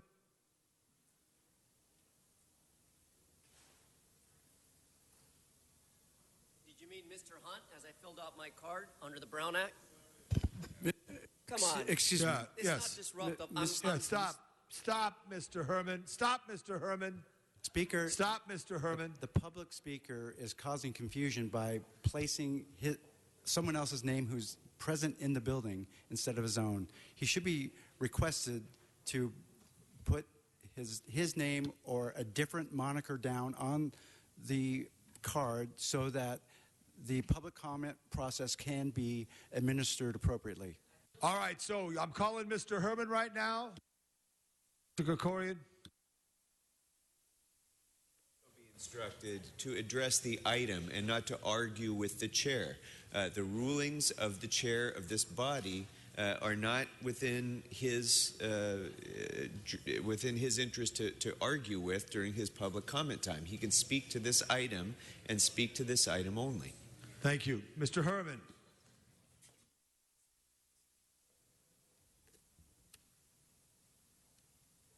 hearing protests relative to the Office of Finance to record liens against taxpayers for unpaid taxes. Recommendation from Council, the clause of Entenberger Corp., the lien of $43,541.76 was continued from council meeting of July 30th, 2014. Due to the unresolved issue of unpaid taxes, how does the city allow these amounts to go unnoticed and continue to reciprocate over and over and over? Los Angeles Angelinos, I'm on my knees to protest on behalf of this company, spelled ETENSBERGER Corp., that I'm on demand on my knees petitioning you to hold and give a due process for your illegal action, not to notify them by certified mail as you have done in the past with many of the other illegal liens that the city of Los Angeles has violated the rights of persons to due process and the provisions of measuring up to what your purpose and your measurement under the reasonableness that the citizens of Los Angeles demand clarity, transparency when it comes to the actions of your liens. How many times have you heard Mr. John Walsh, HollywoodHighland.org say to you, come here and protest your liens, and you will absolutely walk away with a resolved answer today, not later, alligator. Okay, so that completes the cards. Let's open the roll, close the roll, tabulate the vote. 15 ayes. 15 ayes. Mr. Clerk, next item. That brings us to item 25, called special by Councilmember Englander for Councilmember Huizar. 25. Yes, sir, 25. Mr. Scholl is here. Okay. Thank you, Mr. President. Mr. Scholl's here. And Councilmember, I just wanted to mention a few new improvements that are going on at El Sereno. I wanted to particularly thank Mr. Scholl at this time, as the same day he's voted in as a new general manager, and thank him for the work he did here. You know, when a community is asking for something, it's oftentimes our job to go find the money. And in this case, the community of El Sereno at El Sereno Park had been asking for some improvements at El Sereno Park, bathrooms, maintenance, et cetera, for a very long time. We worked with Rec and Parks, and we got a $350,000 CDBG grant, and we then requested some money from the county through the city, who made the request for additional funding, and we made that possible. So, Mr. Scholl, I thought it'd just be appropriate, and the same day that you are being voted in, to show the type of work you've been doing, and the same day something else on the agenda. So thank you for your work, and this is something that the community has been asking for a very long time. So thank you, and I just wanted to acknowledge you once again. Thank you, and thank you, Councilmember Huizar. That is much needed money for El Sereno Park. So it was your office that really helped us get there. So thank you very, very much. Thank you. Thank you. See no speakers on the queue. Open the roll, close the roll, tabulate the vote. 15 ayes. 15 ayes. Forthwith on that matter as well. Okay, next item. Mr. President, that brings us to item 17, called special for Councilmember Buscaino. Thank you, Alan. Thank you, Mr. President. Colleagues, this item before you is in response to a council budget instruction requesting the Bureau of Street Services report on the quality of contract tree trimming services versus that of city employees. What we're dealing with, colleagues, is a fundamental question of government.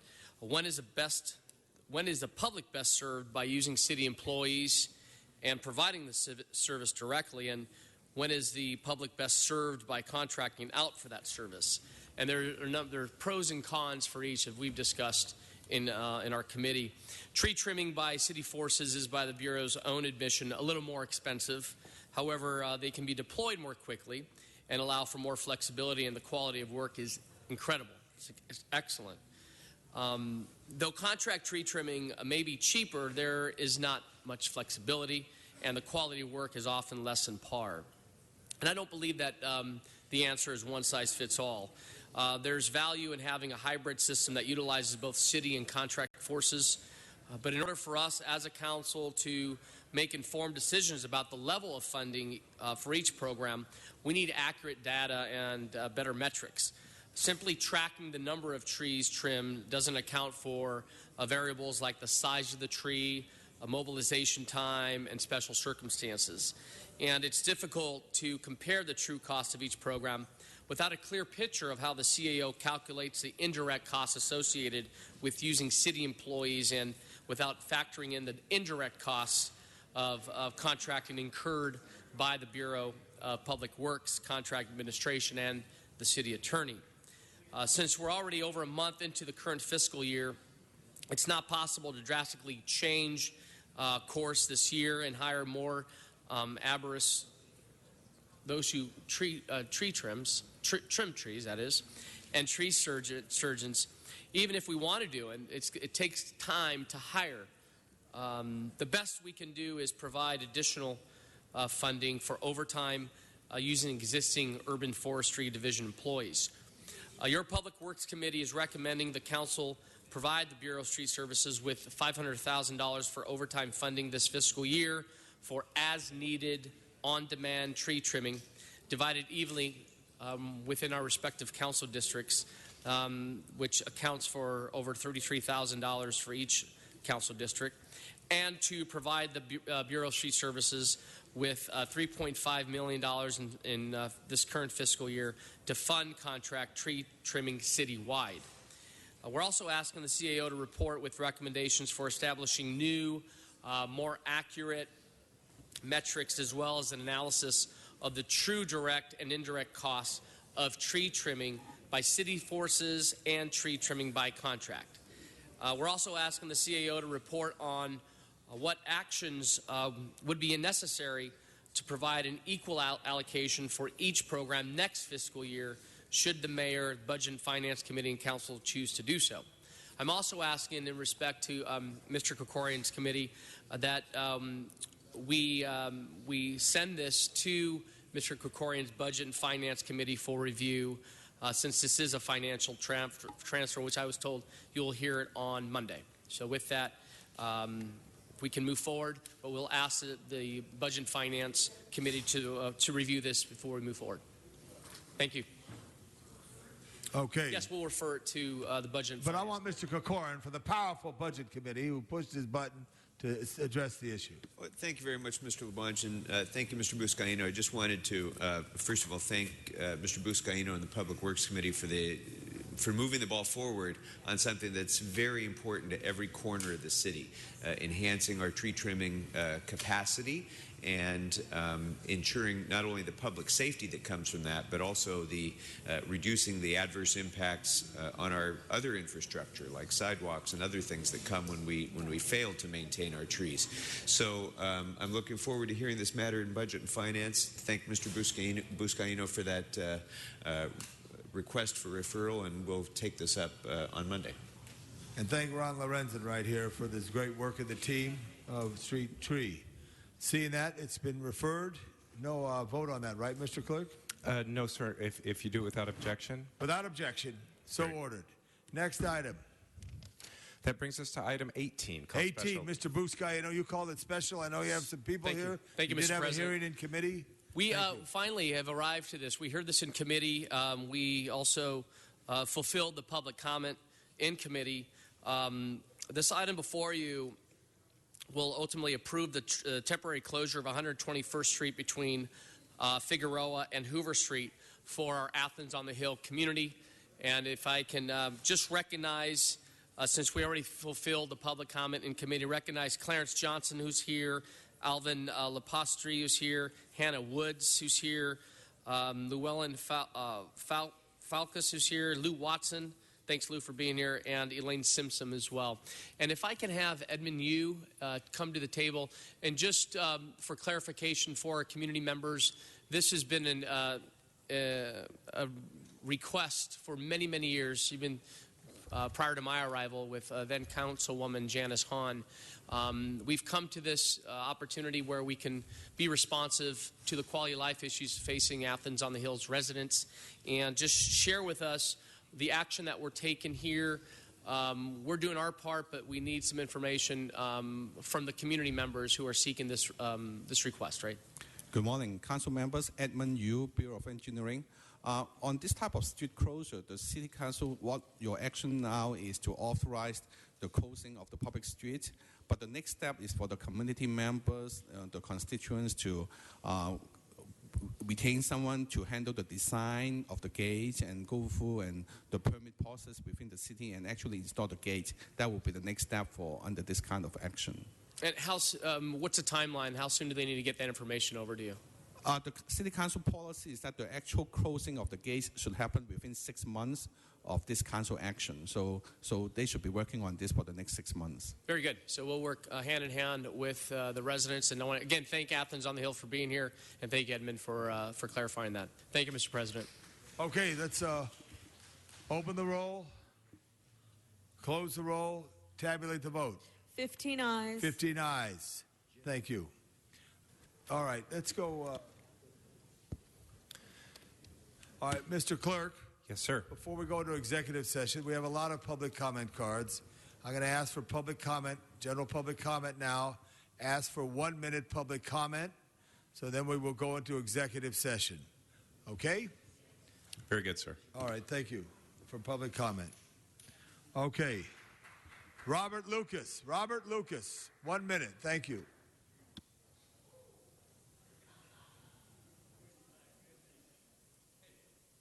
Good afternoon. My name is Robert Lucas. I brought copies for all of the council people of this nonprofit. Real quick, I need to make you guys aware of the Central LAPD and some of the work that's going on. I witnessed one of the most humanitarian acts by an LAPD officer enacting with a mentally ill person that I've ever experienced in my life. It was truly moving. Mr. Weezar's scheduled a town hall type meeting questioning the homelessness. I think it's September 29th. I'd really like to be a part of that. One other thing, some of the constituents and residents of LA County have stepped up with some very valuable resources to me that I'm not able to secure or handle, so please be patient with me. I'm doing everything that I can to make this happen. You guys have a great afternoon. We'll see you tomorrow. Thank you, Mr. Lucas. Richard Garnett Jr. Richard Garnett Jr. Richard Garnett Jr. Kenneth Jenkins. Richard Garnett coming up? All right, Richard's first. I didn't see you. Thank you.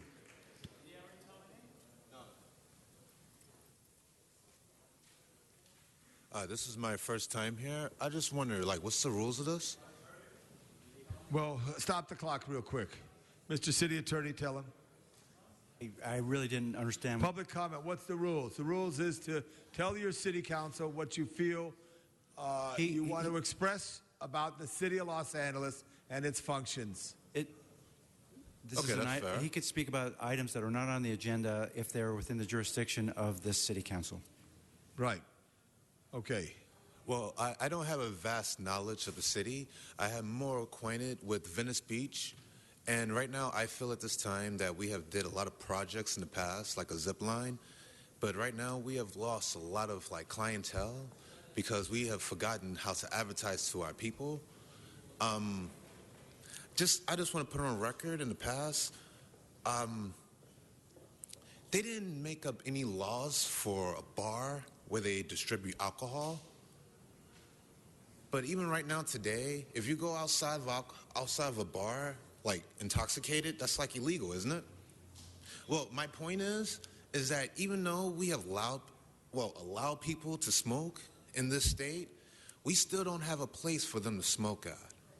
That's all. Kenneth Jenkins, please. Kenneth Jenkins.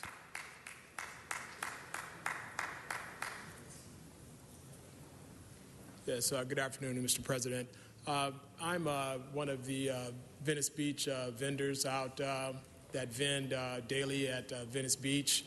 And the Ordinance 4215 has continued, to be a problem for us who are artists there, who are, trying to work, who consistently on a daily basis are being harassed by the cops. I am a permit holder, a seller's permit holder, and I was actually told that I could not vend my photography that I have there on the beach, which is actually a part of the ordinance.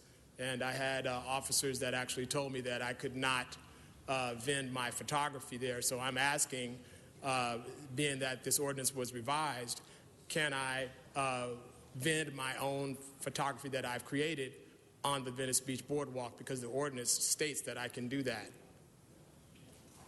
And I was given a ticket in regards to that. Thank you very much for your comment. Carl Williams.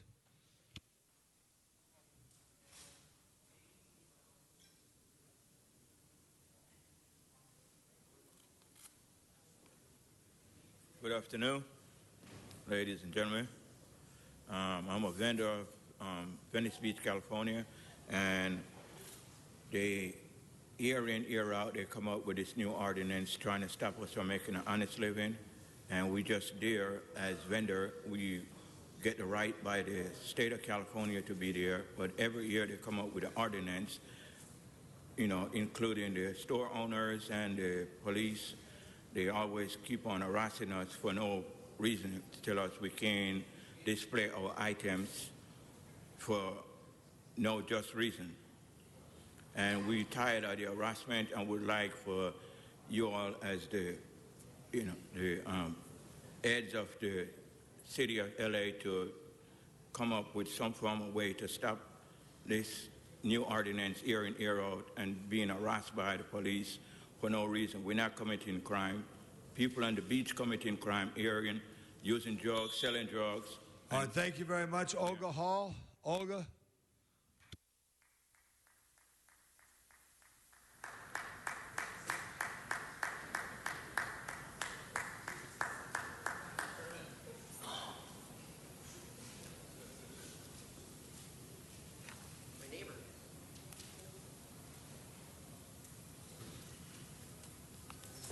Good morning. These are my own words.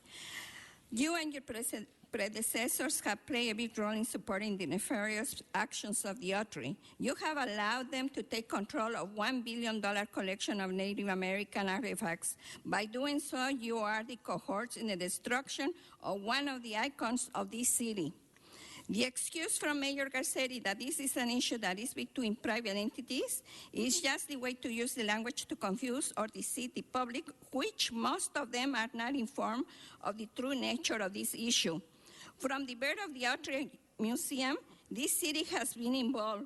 Your Board of Referred Powers in 1985 gave the Autry 10 acres of prime land in Griffith Park for $1 a year with a lease of 50 years. You have given them so far almost $15 million. That land is worth $100,000 a year. The Autry has lied from the very beginning. Thank you very much, and it Olga. continues to do so. Bernardo Nelson. Bernardo Nelson.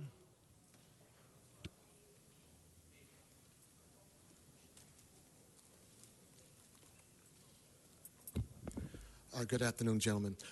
I've been on Venice Beach for 30 years. I've been selling incense for over on Venice Beach for about approximately 20 years.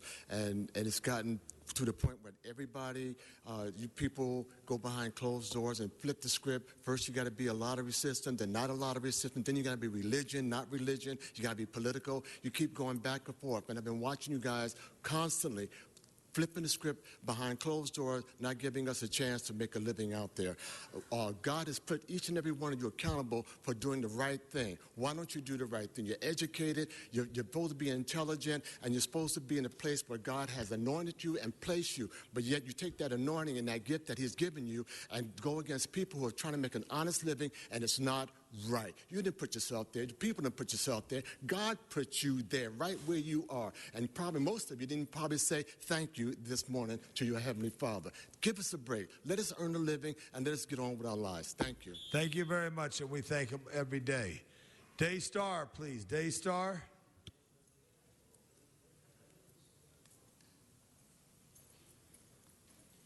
Okay.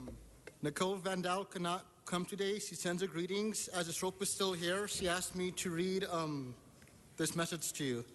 Global police state stand down means a restoration of authentic authority on all levels of government committed to a resolution of our problems without weapons or violence.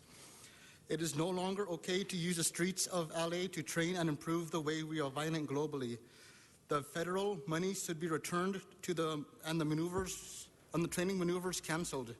It is not possible this time. If that is not possible this time, the monies received should be used to put cameras on every police officer on duty, no matter their rank, given the conditions of our global condition. Such should be done forthright. Thank you very much. Thank you. Henry Marine.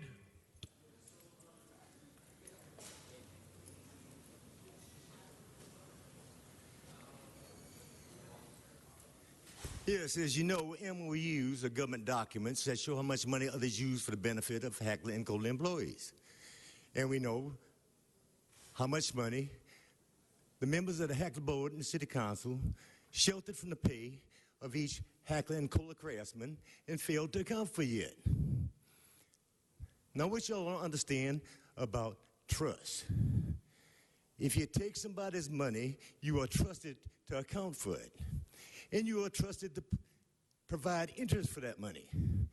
And you've been sheltering money for 22 years and came up with a penny of interest on behalf of we the people in LA, and you haven't accounted for the principal you took in the first place. Now, don't you know Martin Ludlow went to jail for that same stupid shit? You're supposed to learn stuff from your predecessors and our chosen people. Now, don't keep making the same stupid-ass mistakes. Jackson Flores is the next speaker. Jackson Flores. Jackson Flores of Los Angeles. Here, come. No, you can just speak 1 minute right here. That's all you can do. No, you have 1 minute comment, please. Thank you. For the record, I am the Alpha and the Omega, which is Lord of Lords and King of Kings in human flesh. This city is under a state of emergency. I've come within 24-hour notice for 12 midnight to 12 midnight tomorrow. Warning has been given, and it has been ignored by District 14, where I reside and I live as a resident, as a community activist and civil rights leader for Los Angeles, California, and the voice and the trumpet call of God. So sound the alarm, sound the seventh last final trumpet, because this city is under judgment as of Judgment Day tomorrow. Vengeance belongs to the Lord always. As a First Lady President of the United States and all authority of us as a world leader in this city of Los Angeles, the Antichrist evil city who has crucified me, a flesh, the blood sacrifice, I will no longer tolerate my blood sacrifice. Beavis Encabia. Sorry, Beavis, please correct me. Give it to the sergeant. Thank you, Beavis. Good morning, Mr. President. My name is Beavis Igbinoba.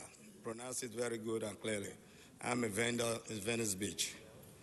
Just like I can say to you, Mr. President, you were there yesterday when I was here addressing the audience, because we're tired of Los Angeles police harassing us on Venice Beach. And moreover, when you say to go and look for a job, you can't get a job, or they're going to tell you you have to be bilingual. Then the question I'm really asking, Mr. President, why did Latinos can do anything in Venice Beach, but we, Africa, America, we are rejected? Thank you, Mr. President. Beavis, thank you. John Walsh.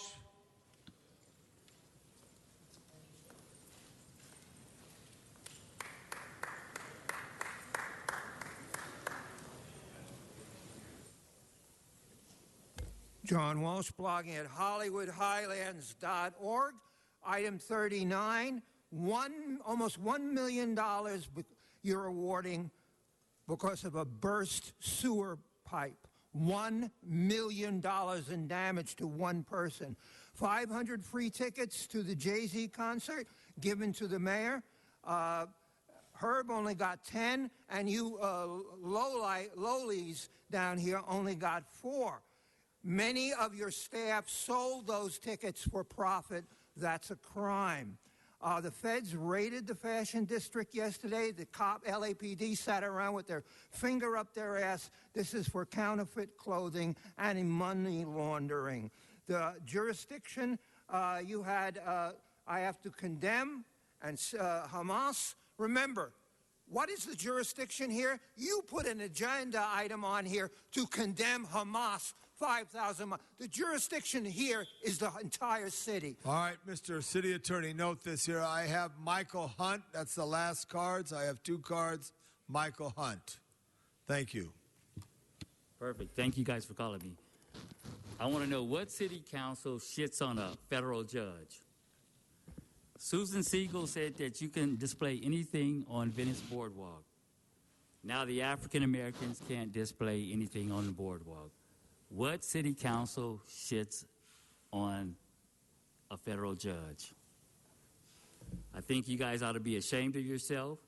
I think you guys spent 10 years, $7.5 million, and you guys are up. You guys are doing it again. This is what this whole T-shirt is about. There's niggers in every race. And this is what the fuck white niggers T-shirt mean, is that there's niggers in every race. Anybody that shits on a federal judge should be ashamed of themselves. Susan Siegel's a beautiful lady. That completes our public comment. Mr. Herman, we do not have a card from you. No, your name is not on there. It's Mr. Herman. Sergeant, ask the gentleman to sit down. You got to fill your name out, Mr. Herman. Thank you. That completes public comment. Members, we thank the public for their comment. Mr. Clerk, we have some closed session issues. Yes, sir. Items 40 and 41. So let's thank the public. If you're not in the closed session. Mr. LaBonge? Yes. Mr. LaBonge? Yes. Before we begin closed session, if I may just make an announcement. Members, all of us draw inspiration from the young people of our city who are committed to making a positive difference for Los Angeles, and so many of us have benefited from the service of many such young people. And I just want to take a moment to acknowledge the great work that I've had and the constituents of the 2nd Council District have had from 4 interns who have served in the office of CD2 in recent months. 2 of them are with us here today, Kevork Kordoglian and Mina Safarian. And I also, in my district office, had the services of Nancy Haldia and Kyle Sears. And just to show how open-minded we are in Council District 2, Kevork is a Republican junior at UCLA, and Mina is a Democratic junior at USC. Kevork is studying political science and hopes to pursue a career in public service. He was instrumental in helping us with parks funding issues, transportation policy issues, expanding the opportunity for more murals in the San Fernando Valley, and economic development issues. And Mina helped us a great deal with our communication and empowering our constituents with information, preparing presentations to the council, and very importantly to me, helping to develop best practices in our crusade against graffiti in the San Fernando Valley. Nancy, who couldn't be with us today, is a senior at Crescenta Valley High School, and Kyle is a sophomore history major at Lewis and Clark College in Portland. They've all been providing tremendous service to the people of my district, and I just want to take a moment to recognize their work and present this certificate to Mina and also to Kevork. And to thank them and congratulate them for their service. Thank you, Mr. Krikoria. Thank you, all of our interns, but especially those in the 2nd and other districts. Great job. It's a very special. Mr. Clerk, what's before us now? Items 40 and 41, sir. There are matters scheduled for closed session. Closed session. Sergeant, with the assistance of Detective Sergeant Edo, please clear the chambers. Thank you for those.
We're back in open session.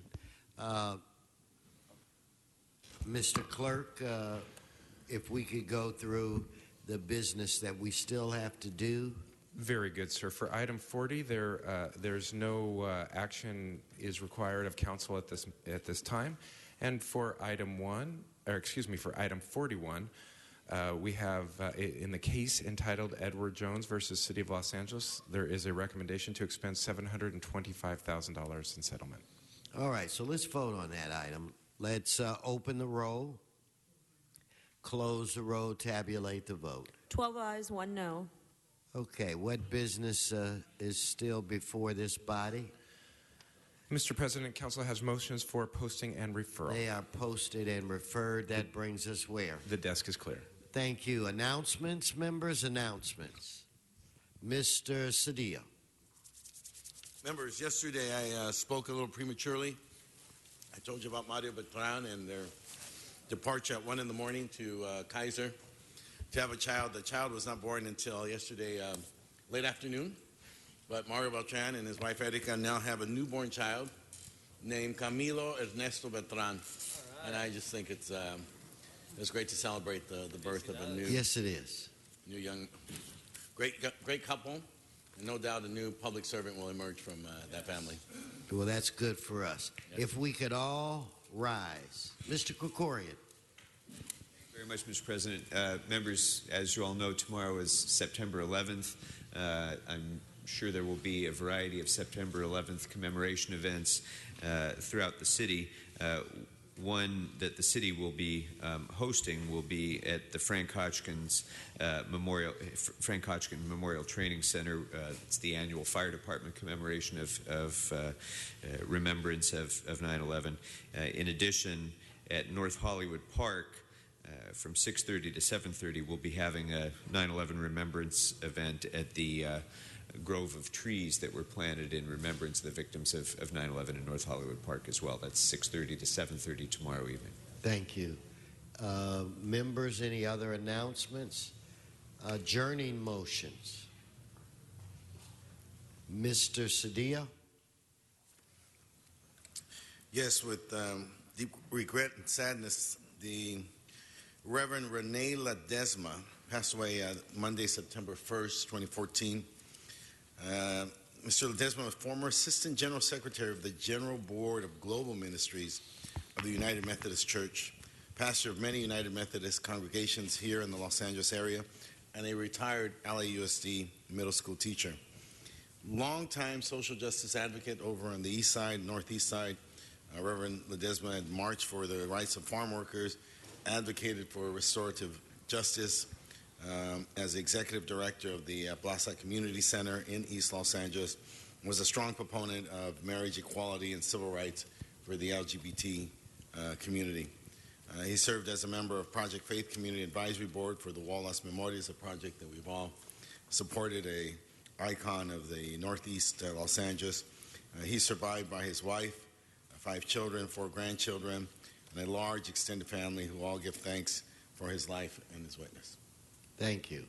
Any other adjourning motions, Mr. Koretz? Adjourn in memory of Kurt Meyer, who passed away on August 18th at the age of 92, and who was a notable architect who was very involved in historic preservation. Back in the 1960s in my old hometown of West Hollywood, he heroically led the charge to try and save the legendary Dodge House, which appeared to be saved and had a proposal agreed to with developers, but then the developer of that property suddenly demolished it one day. I think this helped lead him to be greatly involved in the creation of the Los Angeles Conservancy. He took part in their first news conference way back when, served on their first advisory council. And he was a well-respected architect. He designed a number of commercial buildings in LA noted for their mid-century style. Among his most acclaimed buildings are a 1960s bank building at Sunset and Crescent Heights that sports a zigzag accordion-like set of folds in its roof, a bank at South Beverly Drive in Pico that epitomized a style that has been called the New Brutalism, with giant columns. But whatever style he worked with, he was known for the fine quality of his designs. Many of us have been to the South Coast Air Quality Management District building in Diamond Bar. That was one of his as well. He was also very involved with several civic organizations. He was appointed by Mayor Bradley to the Community Redevelopment Agency and chaired it from 1976 to 1978, when the agency participated in several low-income housing projects. In 1992, he sold his firm so he might pursue his lifelong interest in the Himalayas. And though he spent most of the rest of his time in Nepal, he kept Los Angeles as his home base. He's survived by his wife, Pamela, sons Suzanne, sons Randy and Rick, 3 grandchildren, and 2 great-grandchildren. Thank you. Seeing no other adjourning motions, this meeting is adjourned.